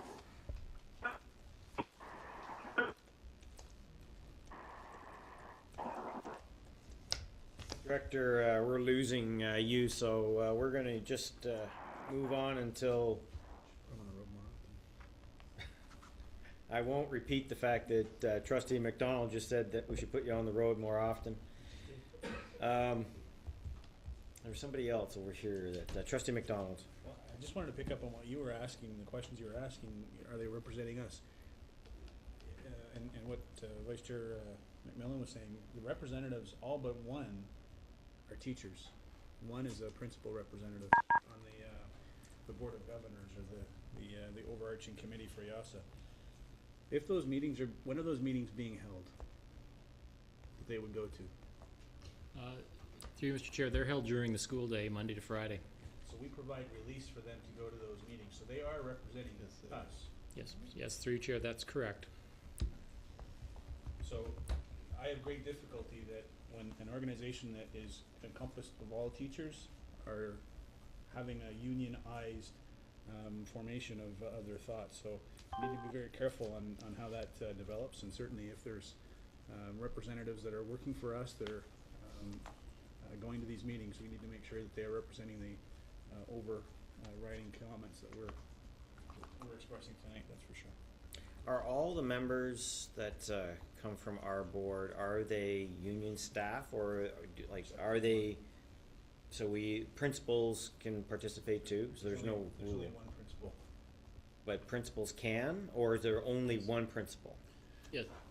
Sure, go ahead. Go ahead, yeah. There's principal representation at the association level. I believe there's one principal rep for each of those smaller associations. The other thing is the way that it's worded is the membership within the IASA Constitution, it's a vote per school. So we have the latitude about who represents our school in terms of the voting. We have that latitude.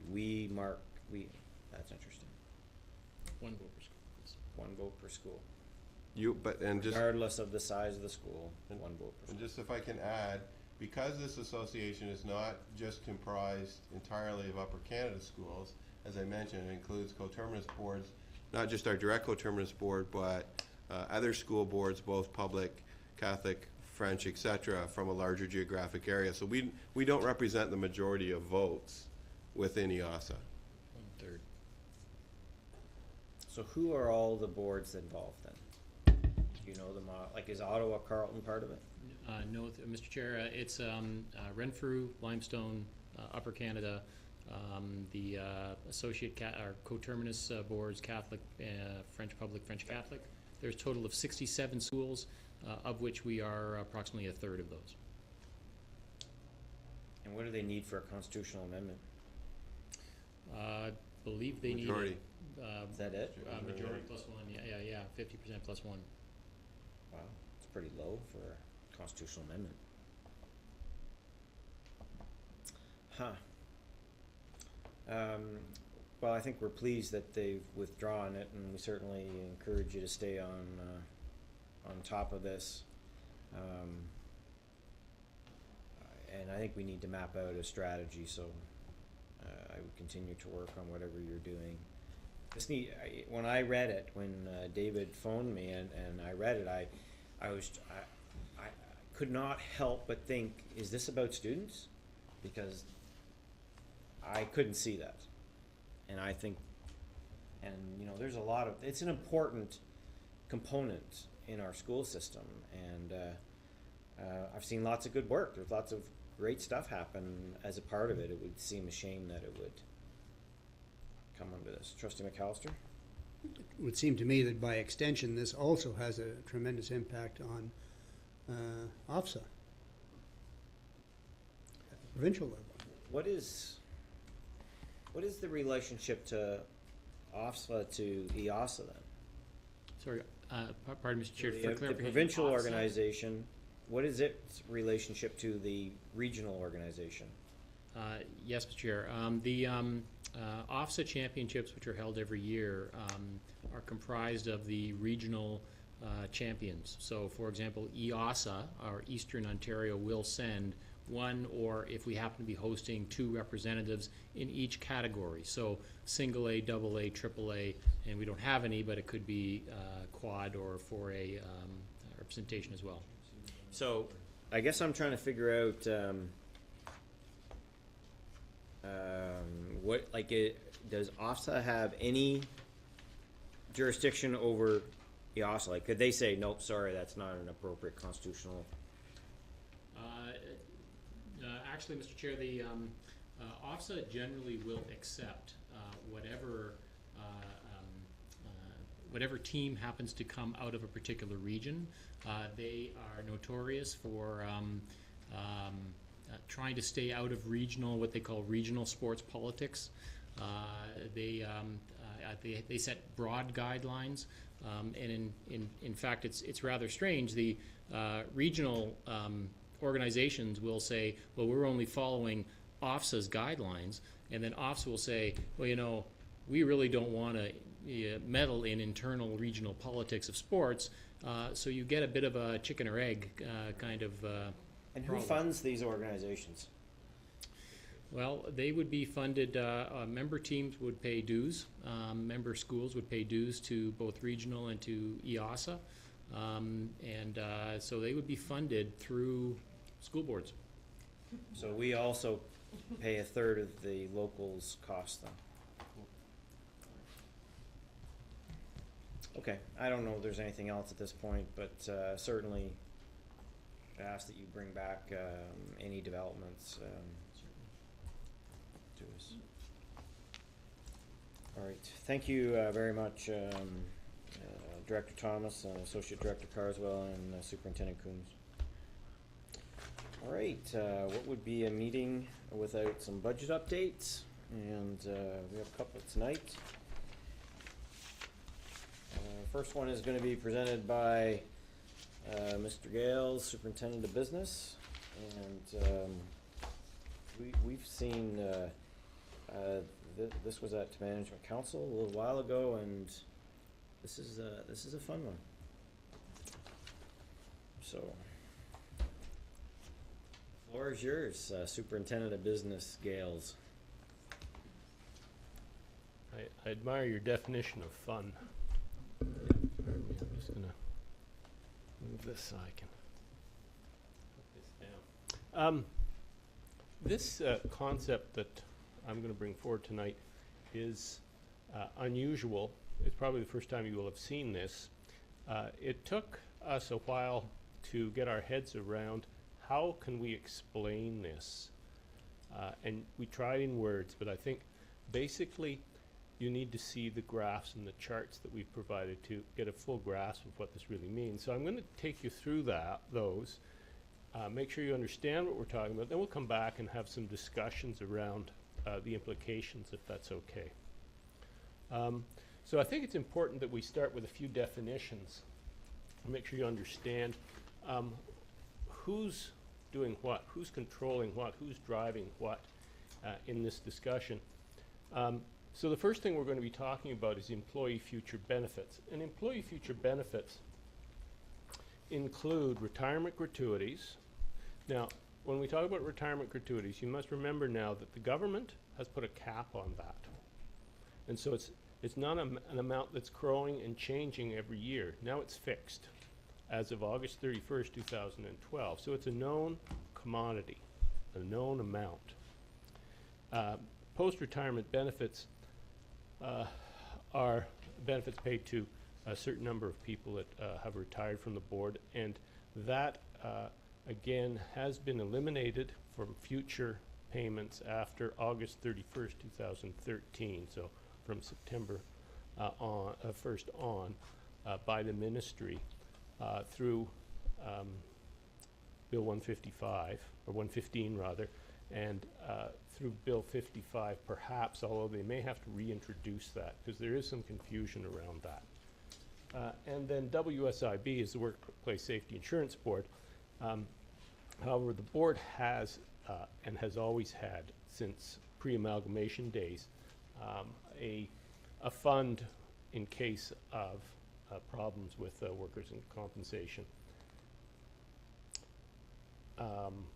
Now, as a result of, well, let's go through the definitions again and continue on. The expected remaining service life of employees, and it's called ERSL, and so it means expected or estimated average remaining service life of an employee. So it means how much time someone is going to continue to work at the board before they retire. And since nobody really knows the answer to that, that's why it's called expected. It's based on actuarial estimates of what has occurred in the past, and generally they're fairly accurate. They're reviewed every year and completely reworked every 3 years, and it is an actuarial concept. It's not something you're going to find in necessarily the accountants using it but not developing the concept. Public sector accounting board standards, those are the rules around which the Board of Education must govern itself in terms of reporting its financial statements and its accounting. And these are standards that are brought to us by the ministry and by the auditors, and they're actually established by the Canadian Institute of Chartered Accountants. So again, it's not something that the board has any control over. And budget compliance are the rules established by the Ministry of Education, and it determines whether the board's budget financial situation is compliant with the rules. So what's occurred and what we've explained is that there is a liability from employee future benefits, the major portion of which is retirement gratuities. Of the amount, the overwhelming majority, 36 million, is a known fixed amount for retirement gratuities. So what has the actuaries, and we're going to show you that in a minute, what the actuaries have estimated is that they believe the expected average remaining service life of employees entitled to retirement gratuities is 9.1 years. So it will extend over this chart. Oh, thank you. I always forget to bring one. So I'd like to start with a graph and break this down for you in pieces as I bring it together.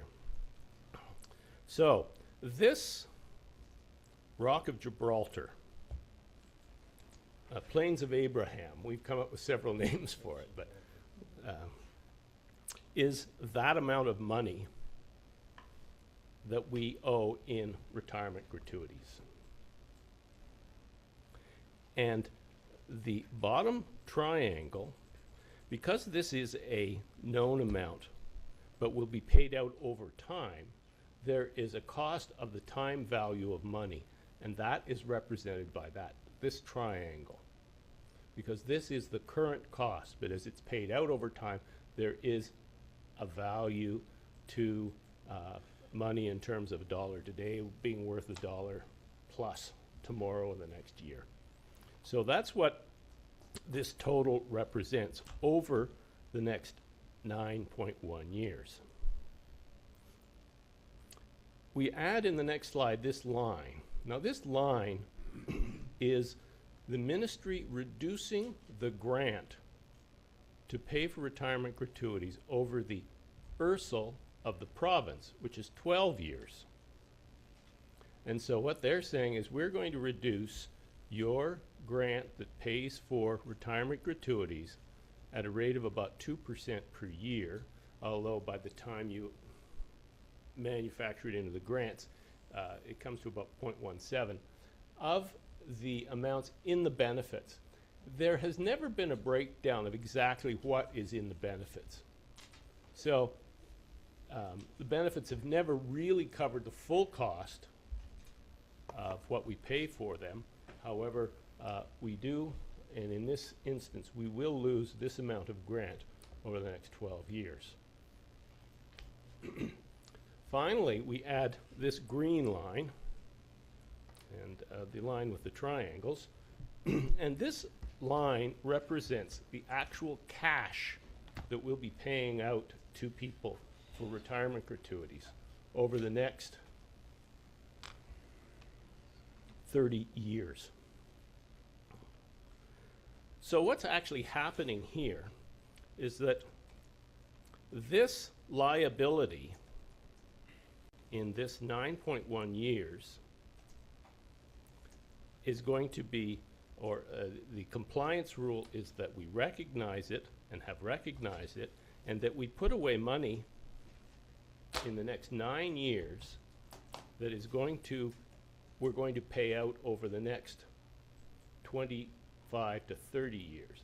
And so this area under the green line equals approximately this area above the green line on the plains of Abraham. So what's an equivalent?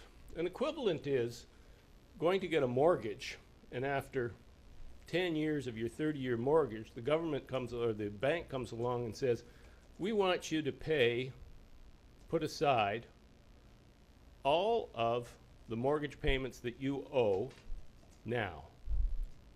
So our balance sheet says that we have a liability, and we don't have an asset to cover that liability. So when Jeremy builds a building and we borrow the money through a debenture, we have an asset on the balance sheet that offsets that loan. There is no offset on our balance sheet to offset retirement gratuities. I tried to have them book the value of it equal to the teachers, but they wouldn't let me do it. They don't allow human beings, the value of human beings on our balance sheet. So what's this mean in terms of putting cash away? Well, we're going to pay out, in terms of cash this year and next year, about the amount that we're going to pay out and put away, about the amount, a little less than. And then as we go forward, you can see that this starts to accumulate. So 9 years from now, we will have accumulated approximately $18 million that then will start to decline over the next 20 years as we're paying it out. So what this means is that in order to be compliant over the next 9 years, we're going to have to take cash that we would normally use in the operation of the classrooms and put it aside and then pay it out, start paying it out for retirement gratuities 9 years from now. So one of the things that we wanted to take a look at after we developed these two slides was what happens if we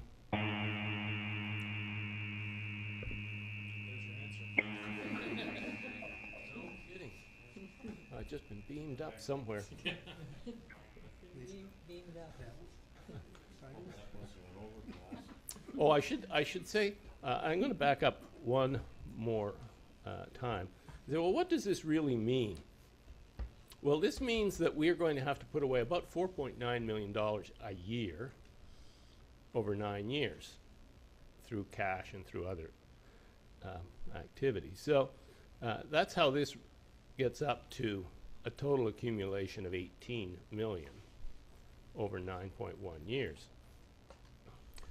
Again, these are estimates. They're very good,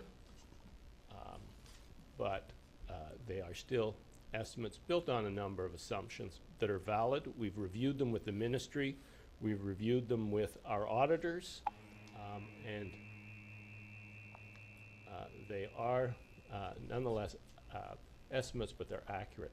Now, if we were to change the expected average remaining service life, ERSL, to 12 years, which is the provincial average, what impact would that have? Well, it would reduce our reserve requirements by about $1 million each year.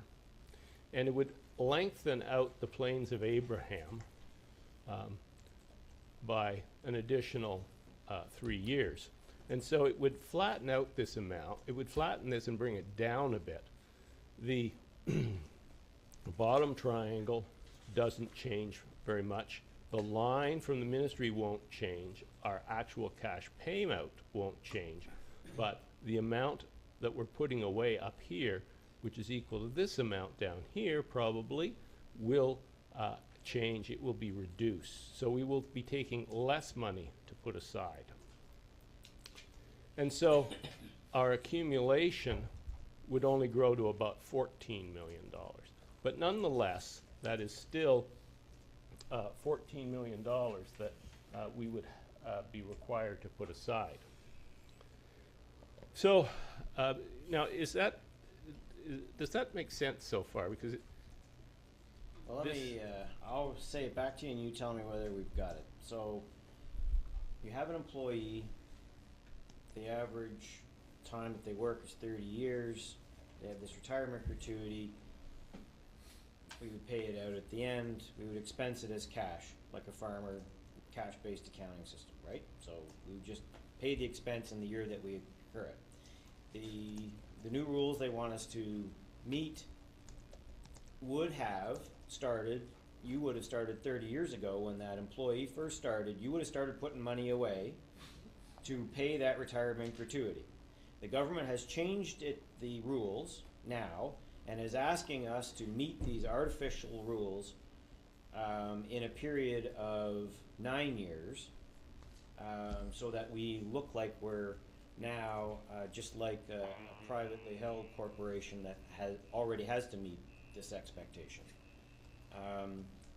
That's what's going on here. So when you say we're going to have to find 4.5 million or 4 million, the only reason we have to find that is because they've now changed the rules. It would have been a very small amount if it had been done over 30 years, correct? Essentially, yes. Don't be starting with me. Trustee McAllister? In the Do first you ever want to period- add it, look for clarification, or do you want to? Clarification. Okay. Perhaps go ahead. just a yes or no. I know it's not easy to do a yes or no, but if we go to the 12-year expected average remaining service life, this really does not solve the problem, does it? No. Because we will have, we'll be forced to collect more to pay for an actuarial liability that we won't be paying out right away. That's correct. Right. That's exactly correct. So we'll have to take $4.5 million out of our current budget to pay for something that we don't have to pay for a number of years. Supplementary? Yep. So what are the options then? Okay, well, let's just take a look at one thing. We believe that next year we'll probably, the amount they're requiring us to put away and the amount we'll be paying out will probably be pretty close. But in 2014, 15, and beyond, that's where the gap really starts to grow. So the compliance issue becomes something that we're really going to be looking at seriously a year from now, where it will really impact us. We have to deal with it now. We're prepared to deal with it now, but as we go forward, it becomes a particular challenge, and that is our concern. And we wanted to bring this to you early in the process so that you're knowledgeable about it and that you have an opportunity to discuss it and an opportunity to go forward and start to talk to important people about this issue that's going to affect us. So we took a look, and we wanted to do some projections and take a look at the impact of retirement gratuity amortization on our ability to be compliant. So we have a bit of a beginning reserve here. We can take 3 million out this year in both scenarios. This is an URSL of 9.1 and 12 years. We're saying we'll contribute 3 million toward that liability. We have an opening balance in our, pardon me, a beginning balance in our compliance contingency. And at the end, a year from now, August 31st, 2014, we would have 1.7 million in there, and under the 12-year URSL, 2.7, and we would be compliant under both scenarios. However, when we went into, if we were to continue at that rate in 14-15, while we would be able to match the cash payment, we would not meet the liability under a 9.1 year URSL, and we are no longer compliant. So now we would have to increase this amount. And likely, and likewise, in 15-16, as we go forward, you can see that that level of non-compliance grows. So by going to a 12-year URSL, yes, we can delay it, but by 16-17, you're no longer compliant under these rules. So the discussion that we have to propose, I believe, going forward is that we provide for a retirement gratuity fund that mirrors and adjusts to essentially this green line, which means that the government compliance rules would need to change, incorporate us, and incorporate that change. Okay, so I think that it's worthwhile, when this was brought to Management Council about 6 weeks ago or so, and at that time we asked that we get this to the to you, because this is fairly significant, and I think it's worth sort of paraphrasing the conversation that essentially David McDonald and I had. As you might expect, I think it would be fair to say that I lost it. These types of things, artificial changes, I think are heinous, and we are essentially asking kids in our schools right now to pay for a rule change that is arbitrary. And my automatic response is to just resist and fight and tell the ministry that no way. David was a little more circumspect and probably had a more mature response and said, you know, Greg, we don't really have a choice, so we really need to think about how we're going to deal with it. Is that fair? And so I think that really the truth is between us. I think we have to plan for the fact that we may have to do this, but I also think we have to try to make sure that as many of our colleagues, because my bet is that those boards that will be affected by this, I don't know how many there are, may not know it, the trustees may not know it, and because this is rather arbitrary, I think that there is some latitude for the government to extend, whether it's your proposal in lengthening out the Ursula or in something else. So, is that fair, David? That's right. Yeah. Superintendent? One of the things that we did do is we took a look at around the province at the potential liability of other boards. There's not that many who do not have large sufficient reserves that will cover a lot of their liability over the next few years. Surprisingly, there's only about perhaps 8 boards, 6 to 8 boards who have a sort of a similar situation, who have refused to build up large reserves. Because this board learned from Minister Kennedy, a large reserve is subject to arbitrary rules from the ministry. And so one of the things we haven't had is reserves of significant amounts of dollars. But there, you are under no risk of not being able to meet the ongoing liability here, were you? We're under no risk of not meeting this green line. Okay. We have a year's grace on Right, yeah. the But- 9-year one. just a But that second. was your financial plan up till they changed the rules, was to pay it out like this, and you were confident that with the existing budgeting structure, you could go ahead and do it. That's correct. All right. Trustee McDonald? Despite even the loss of grant. And this is what they will be saying, well, you're gonna lose this grant, that's why you need to pay for it. And my reaction was, despite the fact we lose the grant, we still are going to be paying for it, but we're just gonna be paying for it over a longer period of time. Trustee McDonald?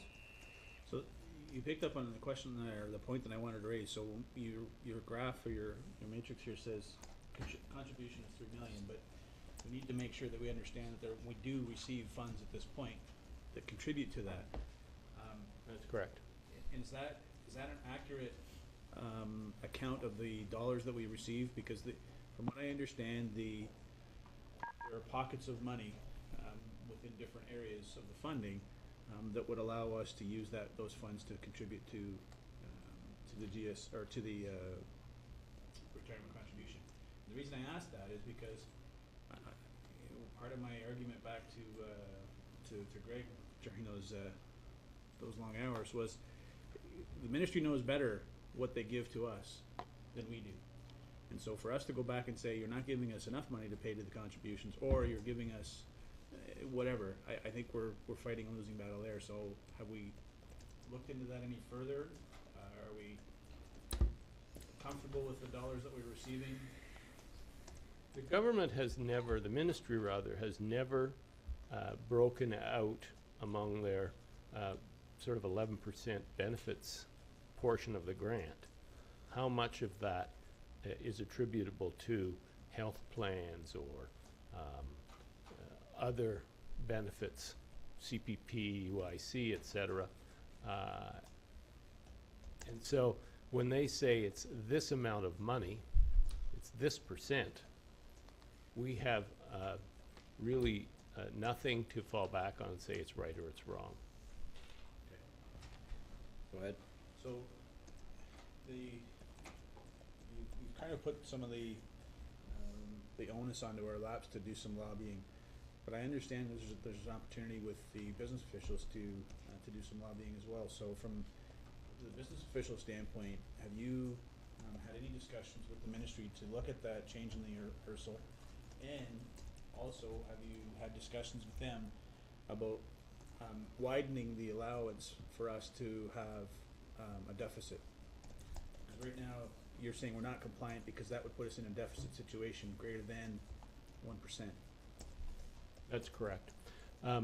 When we had a conversation with the ministry people who are responsible for this formula, they're very quick to point out that this is an actuarial issue, and that it's the CICA that's created the PSAB rules, and quickly pointing the finger elsewhere.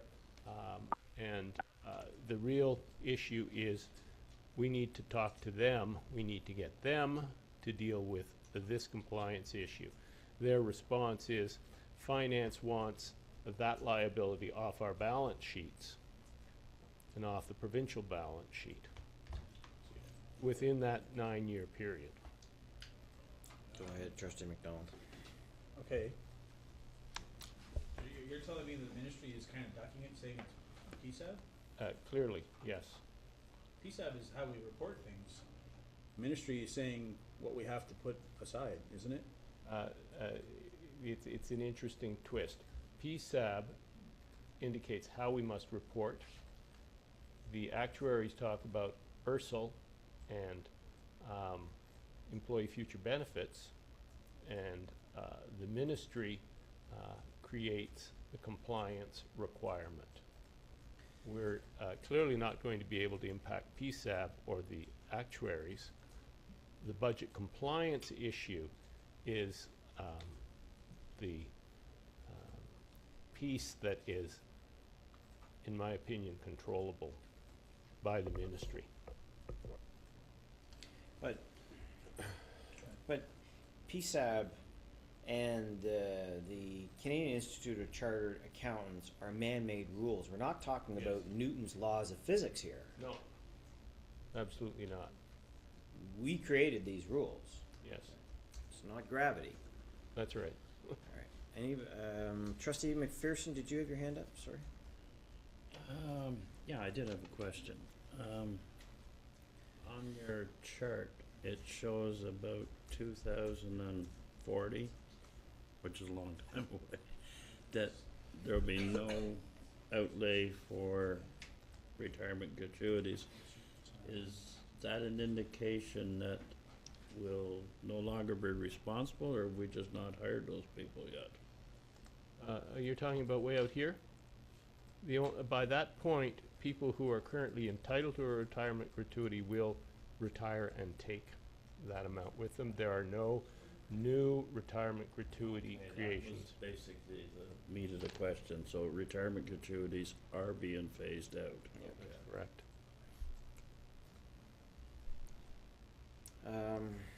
Any other comments or questions? Go ahead, Trustee McDonald. So the requirement is to have that money aside in the event that everybody decided to retire on that one particular date. We could pay for it. Are there rules governing what we have to do or what we cannot do with the money? In the collective agreements, I believe the term that is used is retiring to pension. Yeah, no, let me clarify. If we've got the reserve, I'm assuming we would establish a reserve to put the money into. Is there an opportunity for us to take the reserve and use that as a low-risk investment? At least make some money back on it? Or is it strictly sitting there without anybody touching it? Well, no, obviously it would be, it would follow the board's cash management policy and be invested for whatever rate of return is available. But the issue is, how much is the board willing to take out of its desire to spend on the parent portal and other issues that impact kids and impact schools, and put it aside for for 9 years and pay it out slowly over 30, essentially. And that's the question of tolerance that the board really needs to address. Well, I appreciate the question, but what's the reality if we don't? We're not compliant, That's correct. so we don't have a choice. Well, I think the choice is that you need to talk to politicians. These rules were made by ministry people, not government people, not angels to angels, gods to gods. But yeah, the difficulty is that, Superintendent Gales, is that we don't have a large group of boards that are affected by this. This reminds me of the situation where we spent money on wells. We claimed to be the largest school with, our largest board with wells. It didn't get us very far. Really, I mean, it's a reality, but it got us, an opportunity to keep saying it. It didn't get us extra money. It didn't get us anything from a construction standpoint. So I don't hold a lot of faith that things are going to change dramatically if it's only affecting a small population of boards in Ontario. So, are there any other questions? Trustee Carpenter? Through you, Chair, to Superintendent Gales, is it because those other boards got rid of gratuities many years ago in their collective bargaining that they're not affected by this? If I may, I think there's a variety of reasons. In many of the Catholic boards, it's not retirement gratuity that's the issue, it's post-retirement benefits. And in one Catholic board far to the west of us, the board has actually been put under supervisor because they have a liability of $65 million. We'll never get it. I mean, it will go on for the life. The board granted lifetime post-retirement benefits to staff. So that's probably a board that has the worst case of this, and it's been taken over by the province, essentially. Many boards have put away money, have a base of retirement gratuity that will pay for their that liability, and don't have that problem. But ever since this board was taken advantage of by Minister Kennedy in terms of that reserve, in terms of that surplus, this board has not had the appetite to put money away. It's always been very intent on supplying and addressing the needs of children and students to the best of its ability to the amounts that it could. So, to me, these are options. I mean, I don't think we need to give you direction to continue to work on planning on how you're going to deal with this. But I think there is what we have to, I think, do is to give the chair and the director some direction on that you want this to become a priority in our communication and lobbying, to see what we can do to garner some support in putting pressure on. I don't think there's a lot of Trustee McAllister is suggesting a motion. I'll just read what he's suggesting. Be it resolved, the Minister of Education reprise retirement gratuity amortization scale in light of the ability of the boards to be compliant in future years without detracting funds for student needs. I think that, to be honest, Trustee McAllister, I think that appealing to the minister is probably not going to work. I think we're going to need to get voices, whether it's the opposition voices in our area and whoever we can, parents, and see, because that's, I think, is the only hope, that we use the connections that we've been establishing through social media and the work of the communication department, and see whether we can leverage it. But we have to be prepared that may not work. So I guess that's essentially what you've told us, correct? Like, that's what you're, so I think that if we're considering some direction, I think that should be the direction. Would you not agree, Trustee McDonald? Yeah, I mean, I want to make sure that when we see a final document, what's being impacted as a result of that delta between what we get funded and what we have to additionally put in this year anyway, and we need to make sure that we build that in. I mean, there's a peripheral work that's going to take place, but the reality is we need to deal with it. Right.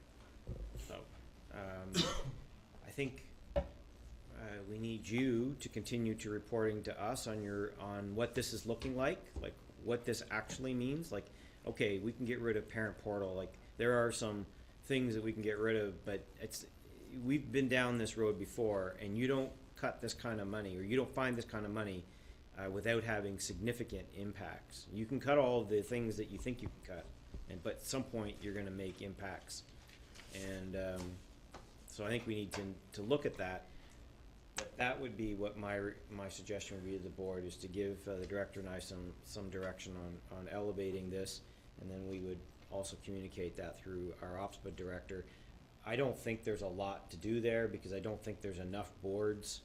As he said, we had the same problem with the well issue. There just weren't enough boards that had the same issue, and they're fairly myopic. They don't see the benefit in saying, well, we'll get behind these small boards right now, or these few boards, because we'll need them down the road. It just doesn't work like that. So, Trustee McAllister, perhaps you'd want to put a motion to that effect, that to ask the director and I to begin lobbying, begin informing, educating our constituents. I think that's a better word. Educating our constituents on the impact of. Yep, go ahead. I'm going to go back to my discussion with you, Management Council. I'm worried about that, though, because let's recall why we're in this situation, right? This is a retirement gratuity. Do you think our mums and dads are going to really be overly concerned that this is a retirement gratuity that teachers are going to get? That the government is now saying we're going to make sure that doesn't continue, so they put things in place. But that's not what we're talking about, though. But, no, I think the reason we're in this situation is because we have a retirement gratuity. And I think we need to be careful that if we try to do this, the public may come back to us and say, well, why did you have that there in the first place? Secondly, why weren't you planning for it? Okay, but we did have a plan. Well, We just, it's not the fact that we couldn't hope pay nobody it. retires. I hope nobody retires. No, we have a predicted, I don't think that their numbers, the numbers that this is based on is not predicting that staff retire faster. Their numbers are, because if they did, they'd probably have us save money faster. So even if we use, I don't know whose numbers you're using on what you're predicting, your green line, does it bear any resemblance to what the actual areas are predicting will be our retirement rate? Like, is it the same, or are you using a different calculation? And now I'm gonna have to, that's the question I'm gonna have to ask Michael if he knows the answer to. The green line, the construct of the green line, what assumptions did you, Nancy or Michael, will be able to answer that?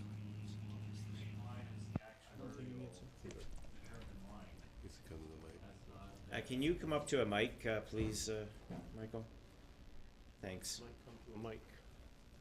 I'll let you take over. So the green line, which represents the total benefit cash payments, is an actuarial determined line. Okay. And within there is a number of assumptions that they've determined. Okay, so we're using their numbers. I appreciate, Trustee McDonald, that we need to be cautious. I don't know, even if the public is not sympathetic, I think we have to give them the opportunity to be not sympathetic. We're not saying that we're not going to work to meet it. I don't know what alternative we have. I mean, if we can get it pushed out 3 years, as Superintendent of Business Gail says, I mean, and if we can help that by applying a little bit of pressure, I think there's some value to that. So, Trustee McPherson?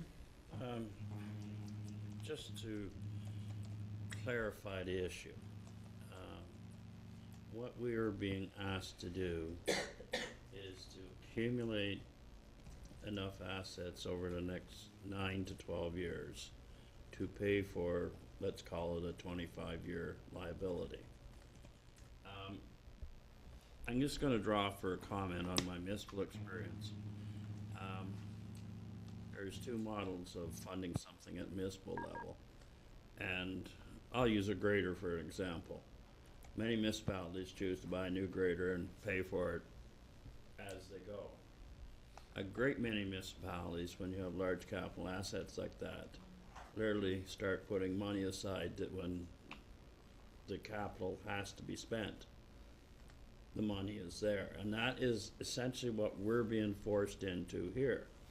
We have been able to handle the yearly outflow as people have retired. Now we're being asked to build what is essentially, I don't know whether the designation is right, a non-working fund reserve. In other words, a reserve that we cannot draw on except for a very specific outlay.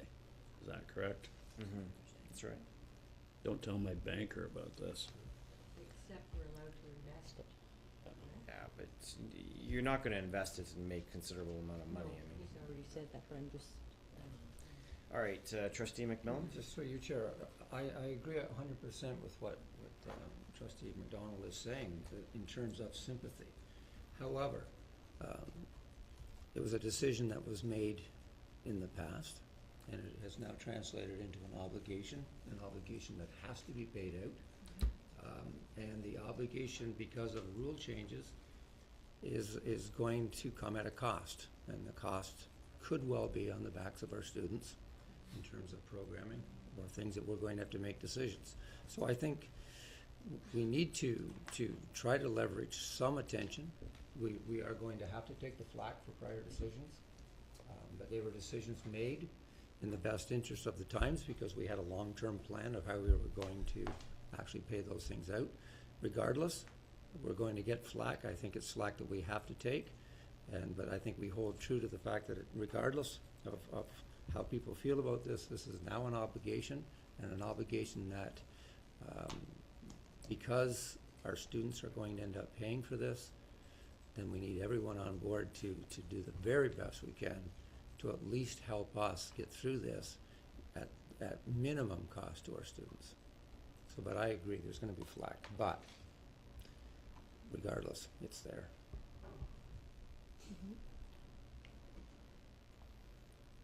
Trustee McAllister? I don't understand this issue of flack at all, because frankly, we had the retirement gratuity covered very well until Bill 150. So the rules have changed, it's as simple as that. And I think we have to authorize you, the chair and the director, to lobby forcefully on this issue. Just to be prepared to do that. Trustee McPherson? Just to comments by the vice chair, sir. When we had the money clawed back on the spec ed reserves, we got really very little sympathy from the community. I think the direction we need to take here is with the ministry. If we go to the public and start asking for sympathy, we're simply not going to get it. The feeling is that we got ourselves into this, and you can get yourself out, but I think we need to work with the ministry as much as we could, and perhaps we'll have as much luck as we did with the spec ed clawback. Go ahead. Just to follow up, just to clarify the flack, I think when I use the term flack, the flack is gonna come from people who didn't believe in retirement gratuities to begin with. That's always going to be there. And just to follow up on Trustee McPherson, I agree with you in terms of approaching the government, but I think this is also something that the public needs to be aware of. That the rules have been changed. We had planned on covering this. Changes have made it much more difficult for us at this present time. The difference is between the bureaucrats and the politicians now. And it sounds to me like the bureaucrats made the decisions and the politicians are the only ones we can get to, and politicians have to be accountable to their constituents, so. Trustee Karkner? Because we are in a budget process here, I think the timing is good to report to the public that this glitch has come about. But I think it has to be really well explained, simple enough that they understand it. That the rules have changed. The government wants the money put away for the long term until all those people retire. I mean, I think people might have understanding of this if it were to hit them. For instance, their mortgage, and that was an example somebody gave about, you gotta collect all your mortgage payments this year and have them in reserve so they will be there for the future. So I think we need to do it, and it could come out as part of our budget deliberations as to what's making it rather difficult, that it may affect students in the end, which is not what we want to do. Trustee McDonald? Well, as much as I disagree still with the opportunity of trying to engage the public, I think it's not going to do what we anticipate it to do. And if it's just simply sending a message, I'm concerned about that. I think what it shows, though, is, and I want to pick up on what we discussed earlier, our character traits. Let's have some resiliency. Let's have perseverance. Let's have some courageous decisions made about how we're going to make sure nothing gets impacted for our students. Rather than going back to our community saying, you know what, we can't do this because the government did this to us. And what are we doing? I mean, in one hand we're saying we want to live by these traits, we want our students to do that. On the other hand, we're saying government keeps giving us a bad deal, so this is all we can do today. I think there's an opportunity for us to still continue to do what we want to do as a board. We may have to put some things on the back burner, but are we really going to go to the community and say, no, we can't do this year because the government's making us do that? Do we want to do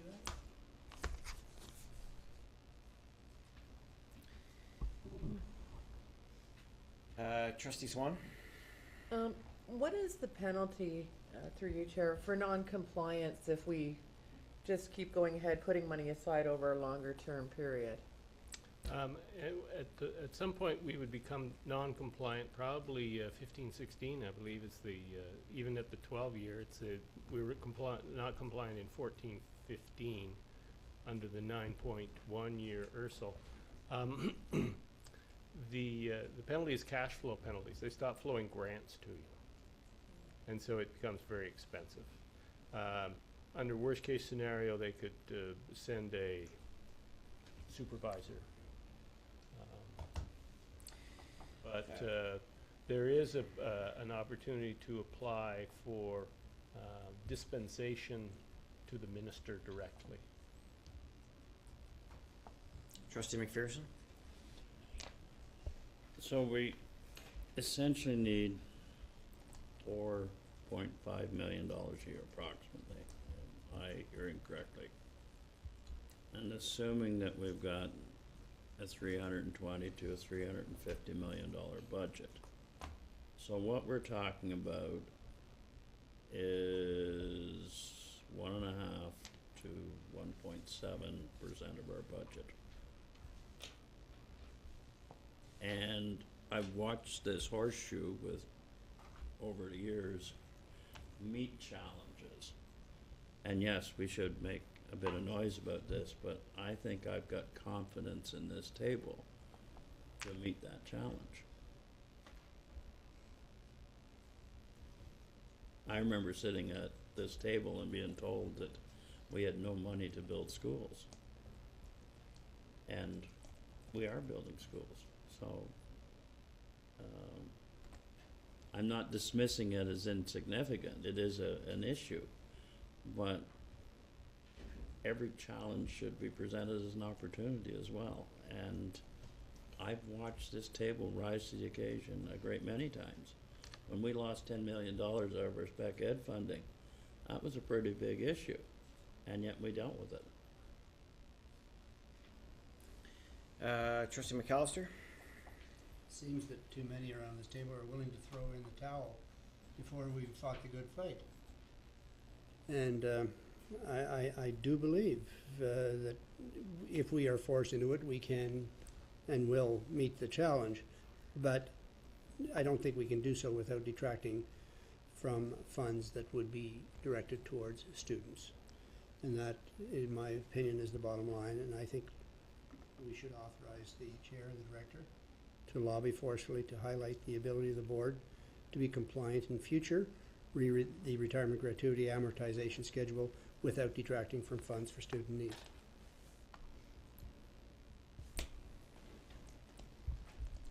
Go ahead, Trustee McMillan. I have no problem with that, because if that fails, then it puts us back to what you're talking about, making the tough decisions, and I have as much confidence in this board as you do that those tough decisions can be made. But I do agree that the attempt should be made. I don't see that as an either or. I think that when it comes down to the fact that we can't extend this, we can't go to 12 years or whatever, out of our attempt, at least we tried, and then we come back to the table and make the tough decisions, and I think we can. Okay, so Superintendent of Business Gales? If I might make a suggestion, Chair Petersma, that you take this under advisement, and when you come back in 2 weeks with the full budget, you discuss the various options that are available at that point. And that would be consistent with the earlier discussion and previous discussions around budget. I don't have, that's fine. Trustee McDonald, though, like I take some, I'm concerned with the way, I'm not appreciative of the way that you restated the character statements to suggest that somehow the action I was suggesting, or that other people were suggesting, were somehow less character filled than what you were. I think that, you know, if we use character that way, then I think we undersell the value of having such values. I think that, you know, my interpretation of resilience and respect may be different, but is just as valid. So I I don't have a problem with your position, I really don't, but I'm not, and I don't want it to become a battle like that. I want, if we're gonna go ahead with something like this, I wanna have us all on the same table. I don't wanna come out of committee of the whole thinking that, you know, there are, one or two or trustees who are really concerned about the approach. This has to feel right, so I'd rather that we take some time, but you know, anyway, I leave it at that. Chair, So- may I say a word? Yeah, go ahead, Trustee, go ahead, Director Thomas. You're on, you have the floor. Is he muted or we muted? Director? Hello. Yeah, no, you've got the floor, we're waiting.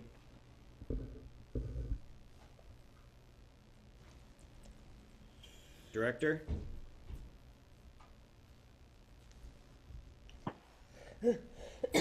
Okay, so, Trustee McAllister, you have a motion on the floor. Do we have a seconder?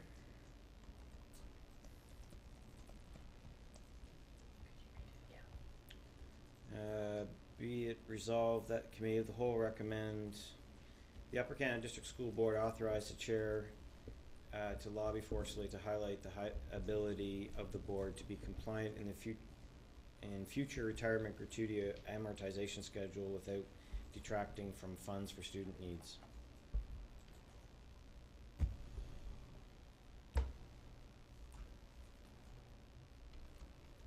Need a second?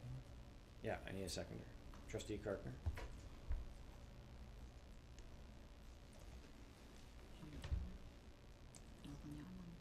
Well, any last comments? Okay, go ahead.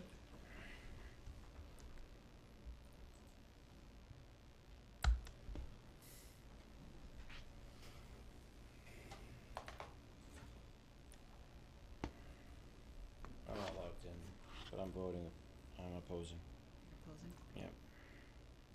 I think it's gone. Trustee Guerra, are you still there?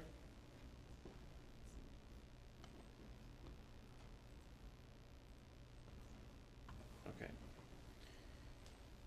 All right, so we have the motion passes. There are 6 in favor, 2 oppose, that being Trustee McDonald, myself, and 1 abstention, Trustee McRae.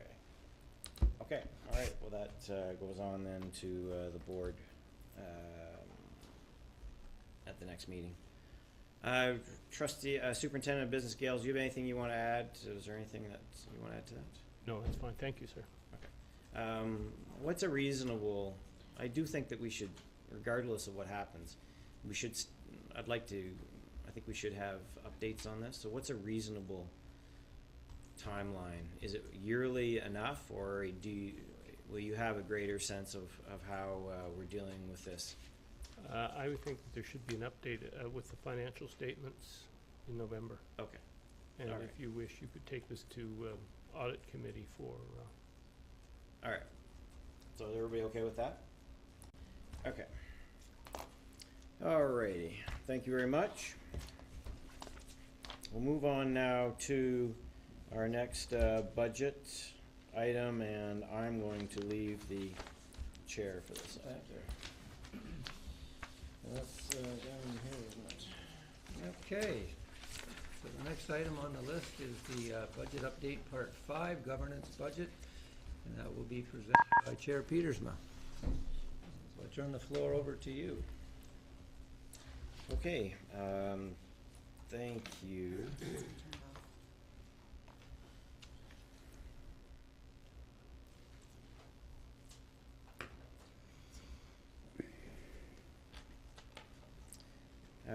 Thank you very much, Vice Chair McMillan.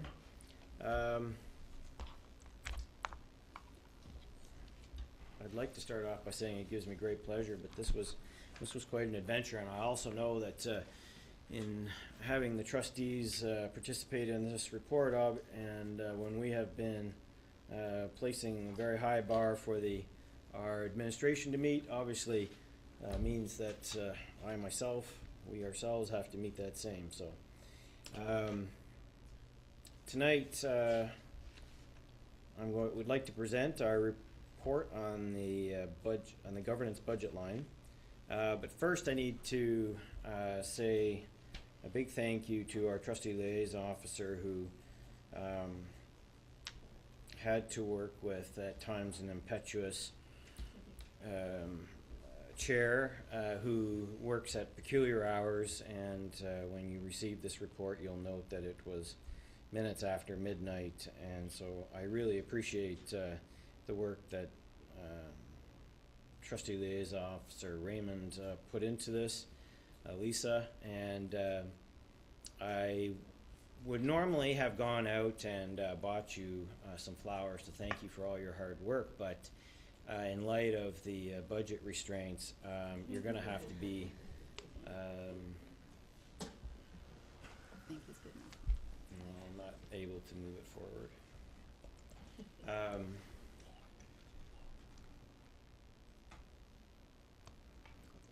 you go. So you're going to have to suffice with a picture of flowers as that had no cost, but had the same sentiment attached to it. So, trustees, the governance budget is part of the governance and administration line. This line is, according to the tabulations, is roughly $7.4 million in total of what I think our budget next year is $311 million, according to the same report. So I think it's reasonable to start with exactly what our budget represents of that. So of the total budget, we represent 0.13 of a cent. And so this is the characterization of that.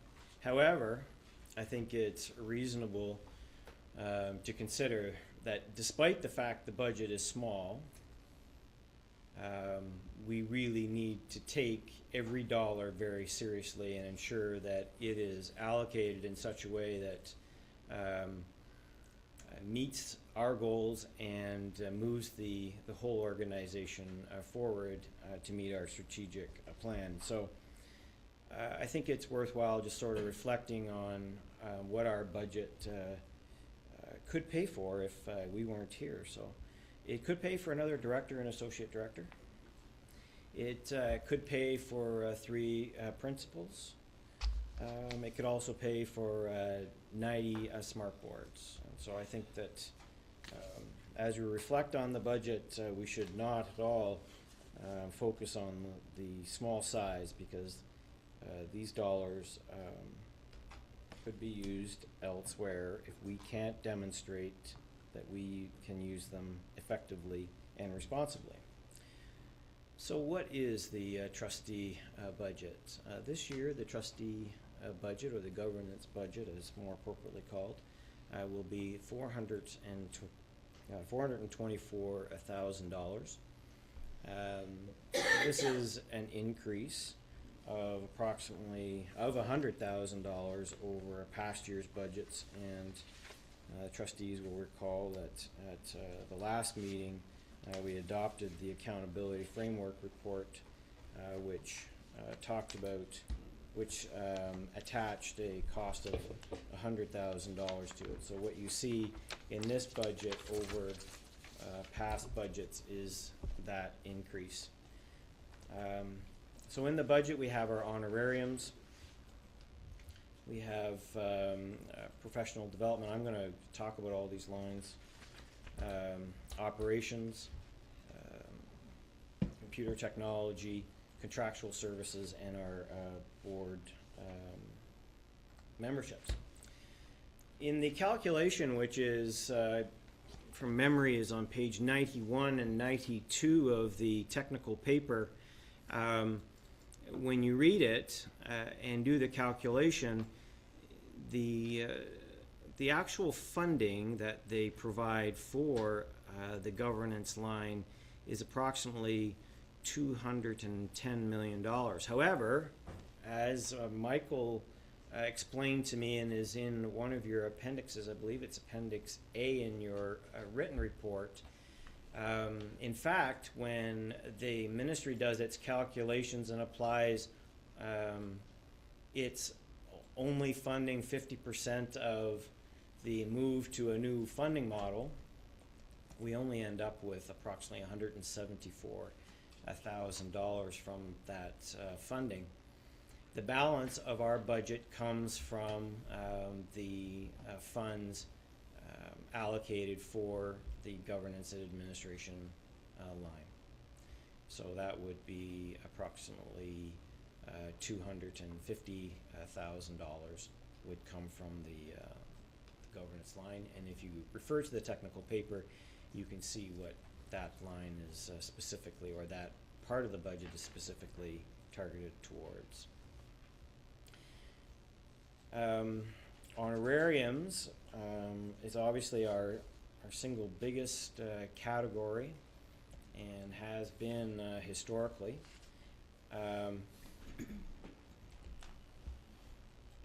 Professional development is now let me just back up. The honorariums are really formula driven. There's not, it's all done by policy, and despite that and us following the ministry rules, even their funding, even if they realized all their funding, it still doesn't meet what it costs us to provide the honorariums. In their calculations, they have an amount for honorariums and an amount of $55,000, which they say is to pay for everything else that we would need as trustees. So this particular budget is not really built on the definitions that come from the technical paper. We roll a considerable number of other activities into this budget, and to some extent that is why it is greater than what the actual funding is. One of the challenges that we've had over the years, and it's written up in the report, is that the budget has very rarely been in balance. We've more often than not, I think pretty well every year, gone over budget. And in the report, you'll see that there's a number of rationales and sort of thinking about how we're going to address that. And I'll speak more to that later, but I do think that it's worth keeping. We need to keep that in mind as we discuss this report. So let's just look at how the budget has evolved over the last few years. So what you're seeing in this bar graph is the actual expenditures for 2008, 09, 10, 10, 11, 11, 12, and then you see the 12, 13 budgeted amount. And you'll see that there are a few parts of the budget that have changed over time, and I'd like to draw your attention to the meeting expenses, which you will see has shrunk drastically over time as we have changed some of the ways that we do our meetings, and I will touch on that a little later. We have a number of projects, initiatives, and activities that we have incorporated into our governance budget to meet our operational goals and help support trustees in their work to serve their constituents. Professional development, the acquisition of best practices is something that our board has had a very good track record with, trustees participating in the last 3 years. And this particular year, almost all trustees, 8 of the 12 trustees, have been able to participate in professional development. And that is supported in this line to the tune of about, in the budget, for about $50,000. And as I mentioned, this is one of the areas that we've struggled to keep on budget over the years. The reason for that is that it's very difficult this line has never really received the real analysis that I think that it should have had early on. There was a period when there were very few trustees who participated in professional development, or that their professional development was confined to maybe the planning session. And so there were, this budget, there was a history of it being rather small. But as time went on, and as more trustees, and in particular when the new board started, there was a greater interest and need for professional development. A bunch of new trustees, obviously they're seeking professional development.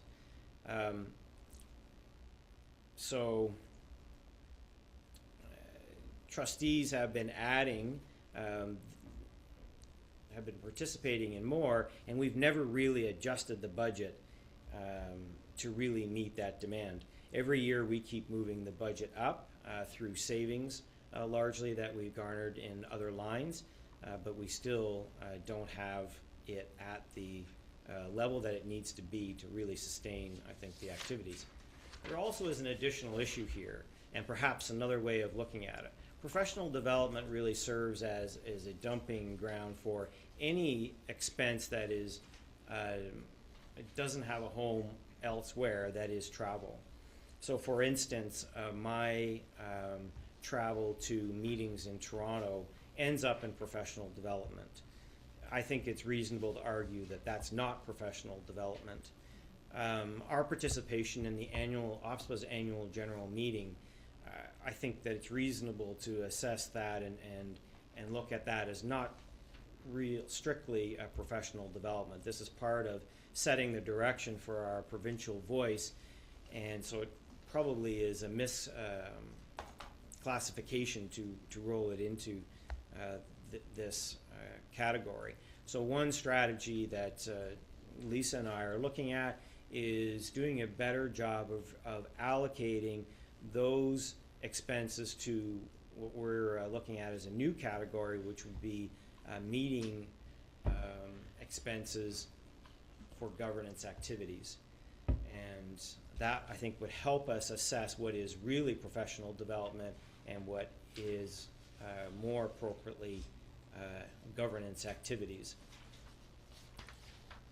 Without doing that, I think we send the wrong message. I think it's important that we have professional development, but I think that it needs to be in balance with everything else that we do, and the way that we report it currently just doesn't allow for that.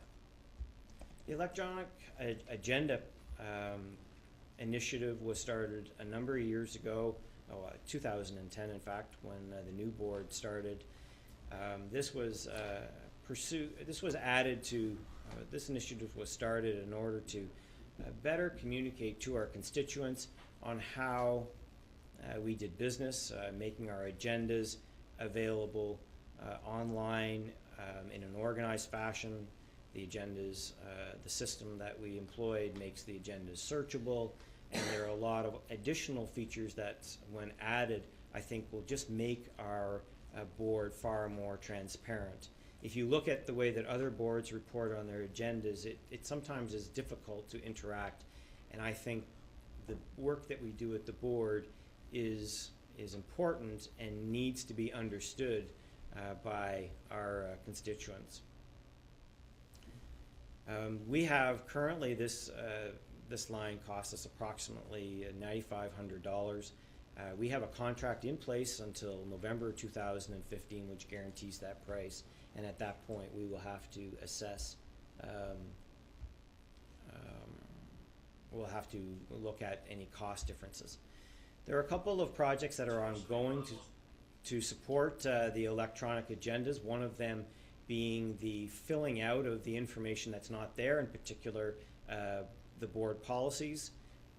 Right now, the board policies are on the main website and rather disconnected from the board site, and so we're moving those the policies to the to board docs, the electronic agenda system.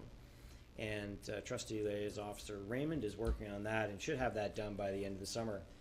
The next operation is to add the minutes or motions from the past to this system. Right now, if you wanted to go and check and see what decisions the board has made on any issue, if it hasn't occurred since 2010, it is virtually impossible to find these motions. And yet these are the items that direct our organization. So if someone doesn't have memory to help narrow the focus, essentially it is a paper search through every set of minutes until you find it. So having this component as part of the electronic agenda system is very important. Now, the risks associated with this initiative are that this particular job is quite onerous, and there's also a high need for accuracy. Obviously, the motions are legally binding objects, and so they have to be transcribed into the system very accurately, and so that adds to the time. And in our case, we have one person assigned to that, and Lisa does that. It's sort of adding that to her job right now, and so one of the risks is that we may not get that done in the timeline that we've set of August 2014. Additionally, we are taking advantage of the attachment of our webcast, the video for our agendas, the video for our meeting, and attaching it to the agenda items. This is a feature that's inside the inside board docs, and something that I think will add to the value for our constituents to be able to actually see the conversation that occurred around a particular agenda item. Lisa has taken this on. She's been working on training herself on doing some web on video editing, and we but there is a significant time required to do this in just the rendering. We're talking about a huge file for a 3-hour meeting, and while we're getting support for from IT to do this in the most efficient manner possible, this is a bit of a time constraint. So again, something additional that Lisa's being tasked to do. That leads me to the webcasting. The webcasting we started a number of years ago as, again, a way of making the board more transparent. We did have an arrangement with Cogeco, but it started to, as they themselves found their budgets cut back, they were less able to record the meetings and distribute the videos, and as a result, the meetings were being broadcast to a very narrow number to begin with, those that could access Cogeco cable, and that was falling away, leaving no real way for people to watch the meetings either in real time or as an archive.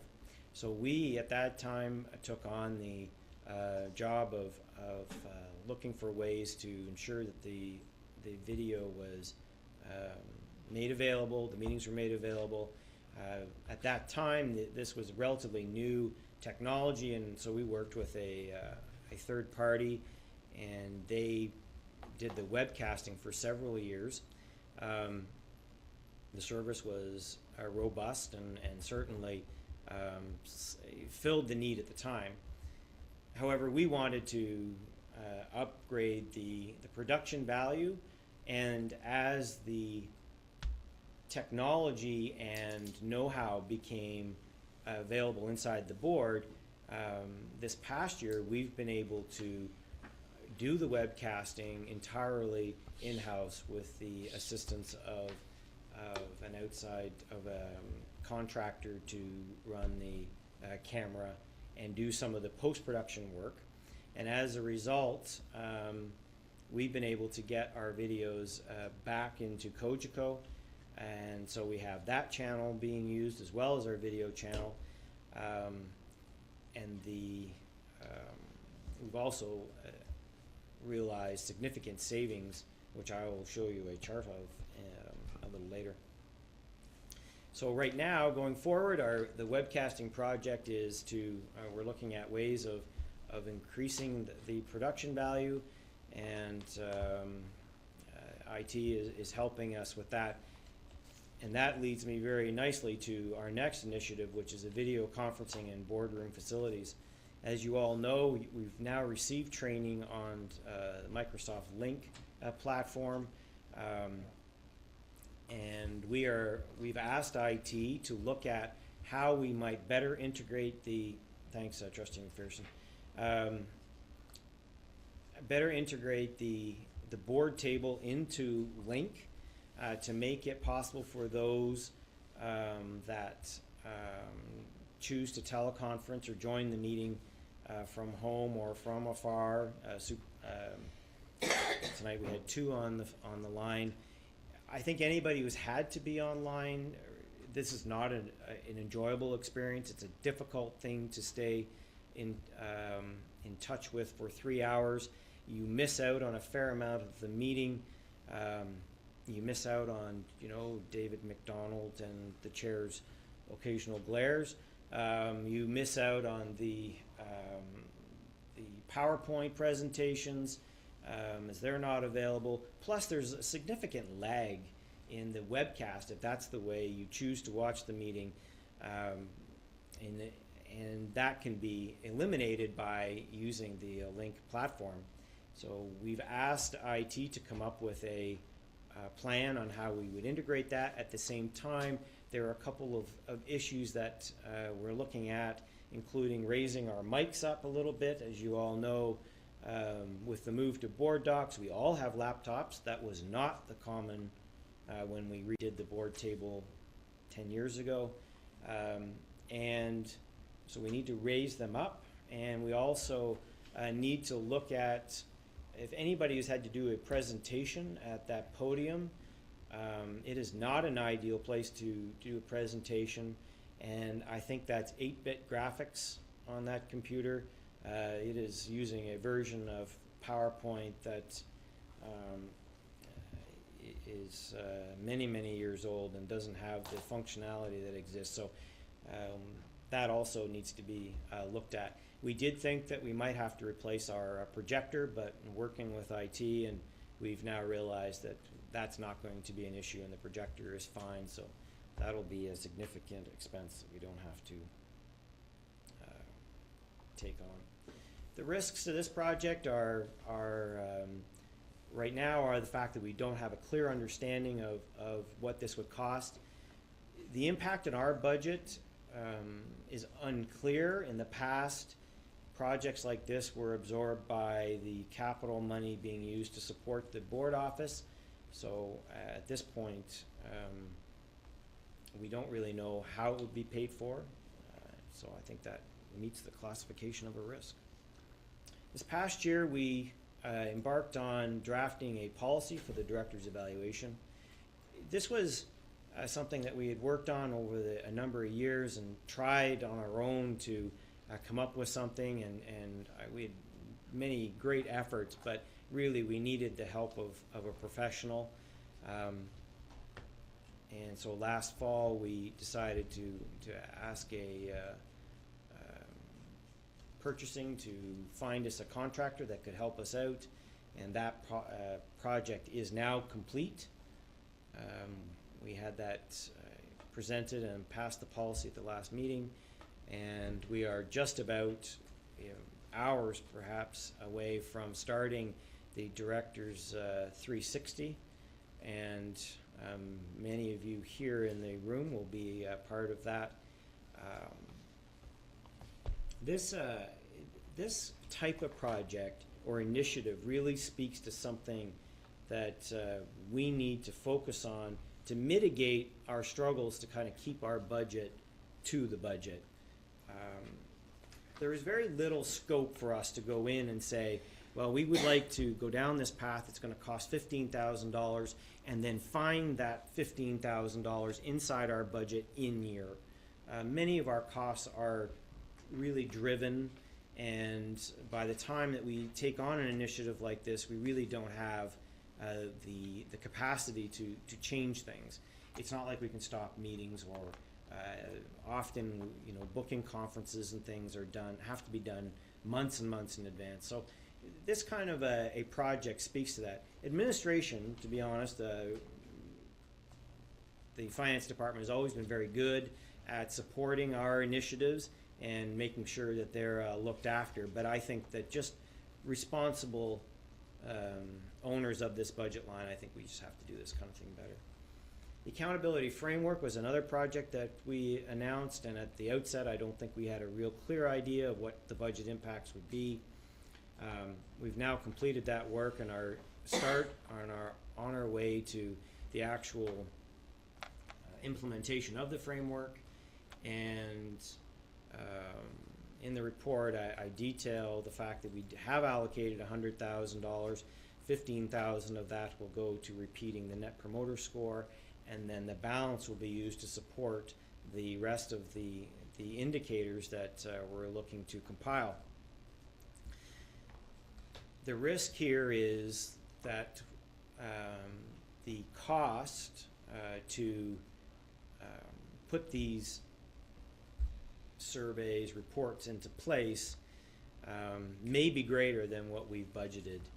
And we're going to have to work very hard to ensure that we live within that. And one of the things I detail in the report is one strategy that we might have to consider is actually maybe looking at in year one doing the definitions and the structure of the report, and then in year two start the implementation, if that helps alleviate the pressure on the budget.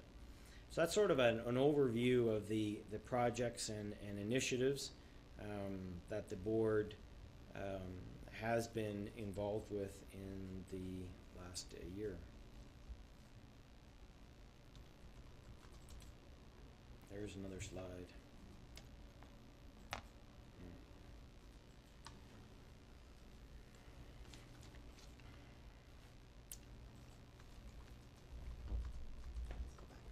Okay.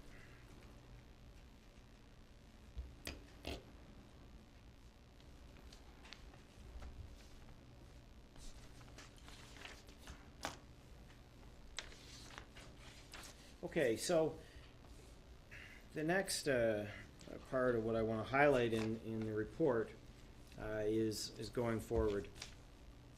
Some of this I've already touched on. I'll move quickly through these. So going forward, we have to continue to work on the professional development line to ensure that it reflects the true costs of professional development. Part of that will be moving non-PD activities out of that line and into a line that better defines it. I think that we have to ourselves just engage in better planning to ensure that the initiatives that we want to take on become part of the budget planning process, although I don't know that we'll ever be in a position to 100% not be able to have initiatives that pop up through the year that need to be looked at. The OLRB is a case in point. You can't predict these things, and yet they do have a cost. And in the overall scheme of things, it's easy to adjust the overall budget, but our budget being so small, it's difficult to easily reallocate our resources to cover off these changes in scope. There are a couple expenses that I believe that we should probably look at, especially as we come up to a new board. One of them I think we should look at is the internet, high-speed internet access as an expense. At some point I think we have to reflect on whether that is, whether every home has it, and whether there is a need for trustees to expense it. certainly that is something that we should discuss. And we have been removing fax lines, and I think as we've now moved to more an electronic-based fax, I think that we could move now to eliminating the remaining fax lines. Just to give you a sense of what that might save us, we've calculated that it would be in the vicinity of $10,000 a year. And then I think we have to continue to work on the budget to find additional savings. And we've actually had a very good track record of that. Starting with Lisa, when Lisa took over the role of trustee liaison officer, we started at that point to aggressively look at some of the lines that we thought. And first of all, I should back up because maybe this whole story isn't understood at the time. The first thing we did was actually go through all the lines and define definitions of what goes in lines, because it was very difficult to see what was a telephone and what was an operational expense, and there was confusion about where they were. Sometimes they'd be put in one line, sometimes in another. So Lisa came up with definitions, and we've adhered to allocating the cost so that we can now track things. So if you go to the next slide. The next thing we looked at was what we were spending on catering for meetings. The contract that we had at the time was to provide a certain number of meals for each meeting. We all know that our plans change. We might plan to be here, but something may happen and we may call in. And even though we might have 24 hours notice, there was no way for us to amend the order. And so we looked at suppliers. That was one of the criteria we established, suppliers that would be flexible.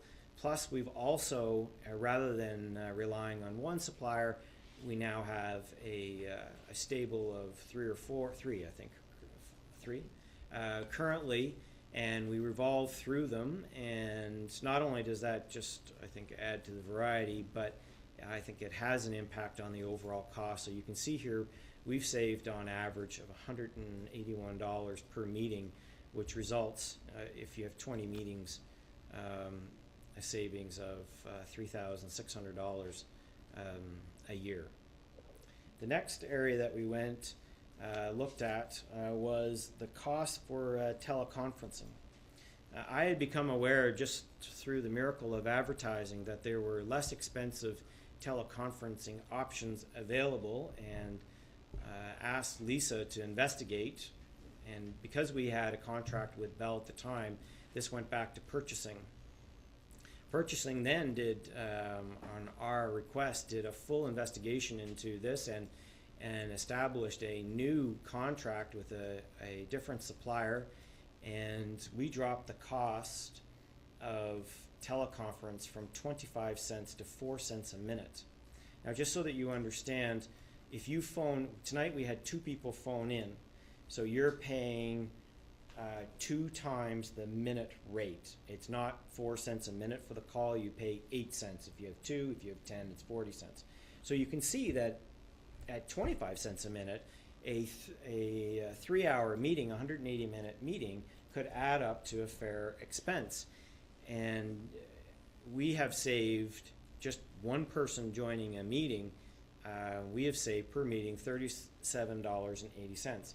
Now, in our budget, it probably doesn't, it adds up to, I think, about $2,500 a year in savings. But for the whole board, our initiative is actually saving $20,000 a year. But I think the real impact is that it's removed sort of that need to think about doing teleconference. Teleconferencing is now inexpensive enough that it is very easy to do and not something that you would actually have to, I think, factor in to your budget significantly. You go to the next slide, please. I spoke a little bit earlier about the change in the way that we handled webcasting. Again, with the support of IT and the acquisition of some equipment.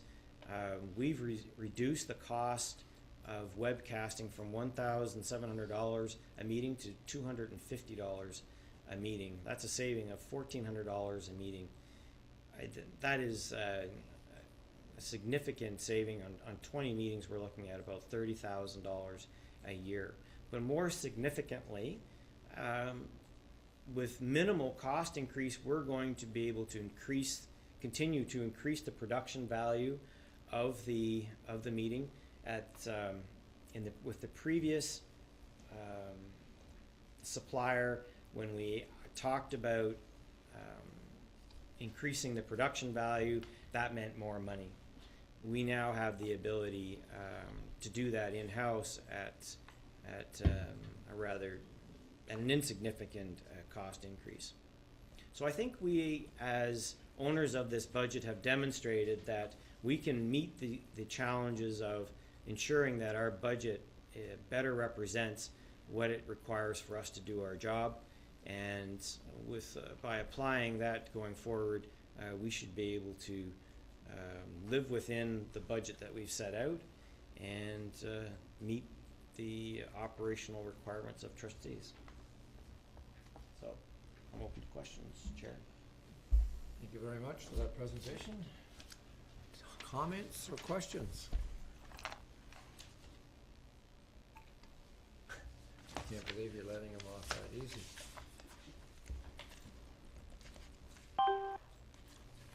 Sorry, I'm taking those calls. Seeing there are no comments or questions, I'd like to take this moment to thank Chair Petersma for the time. And I know that we have asked a lot of other programs to deliver their budgets and to deliver it in a certain way that explains to us what's going on and the risks that you're facing and the challenges and so on. And I think Chair Petersma has definitely modeled that if we ask you to do it, we will do it too. And so I thank you for that, and I know the time you put into it, and Lisa, thank you so much for tolerating this man. I'm sure it wasn't easy. So on behalf of the trustees, thank you so much for that presentation. All right, thank you. I'll pass this back to the Chair.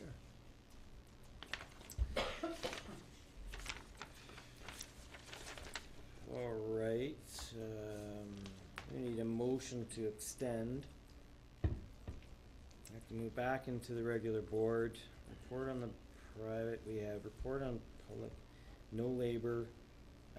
Trustee McDonald, how much time are you going to require?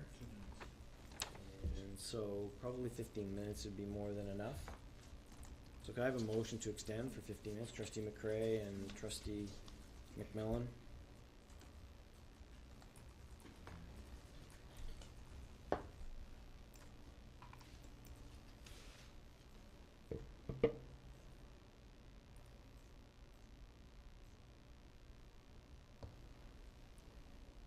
I'm in favor.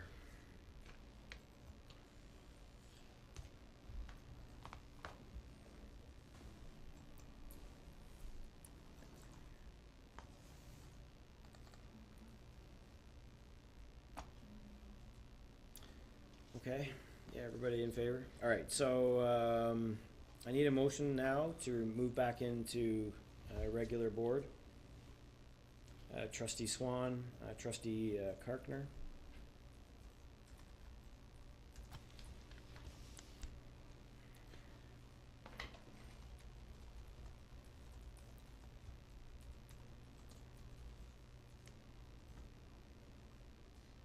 I'm in favor. I'm in favor. All right, that passes. Report from public session. There are 4 discussion items, no recommendations. Charlotte isn't with us, and I'm not aware of any labor update. Director McDonald. Just the AGM begins tomorrow with the board of directors meeting in the afternoon, and the actual AGM I think begins at around 7 with a kickoff.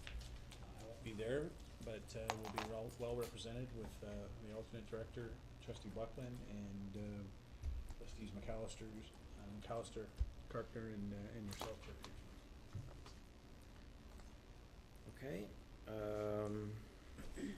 any comments? Do you have any comments? All right, I know you guys, I mean, you didn't ask any questions, and I certainly appreciate the support that you guys have given me in doing that, but I am looking for feedback. I do think I think the written was better than what I did verbally, more prep for the written than I did for the verbal. However, I would appreciate feedback from whoever, trustees, administration, on that, so that it becomes better. All right, a motion to adjourn. Trustee McMillan, trustee Carpenter.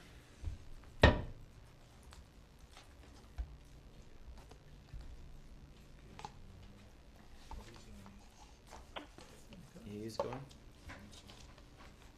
I'm in favor. Gotcha. Okay, all right, thanks everyone, we'll see you in a couple weeks.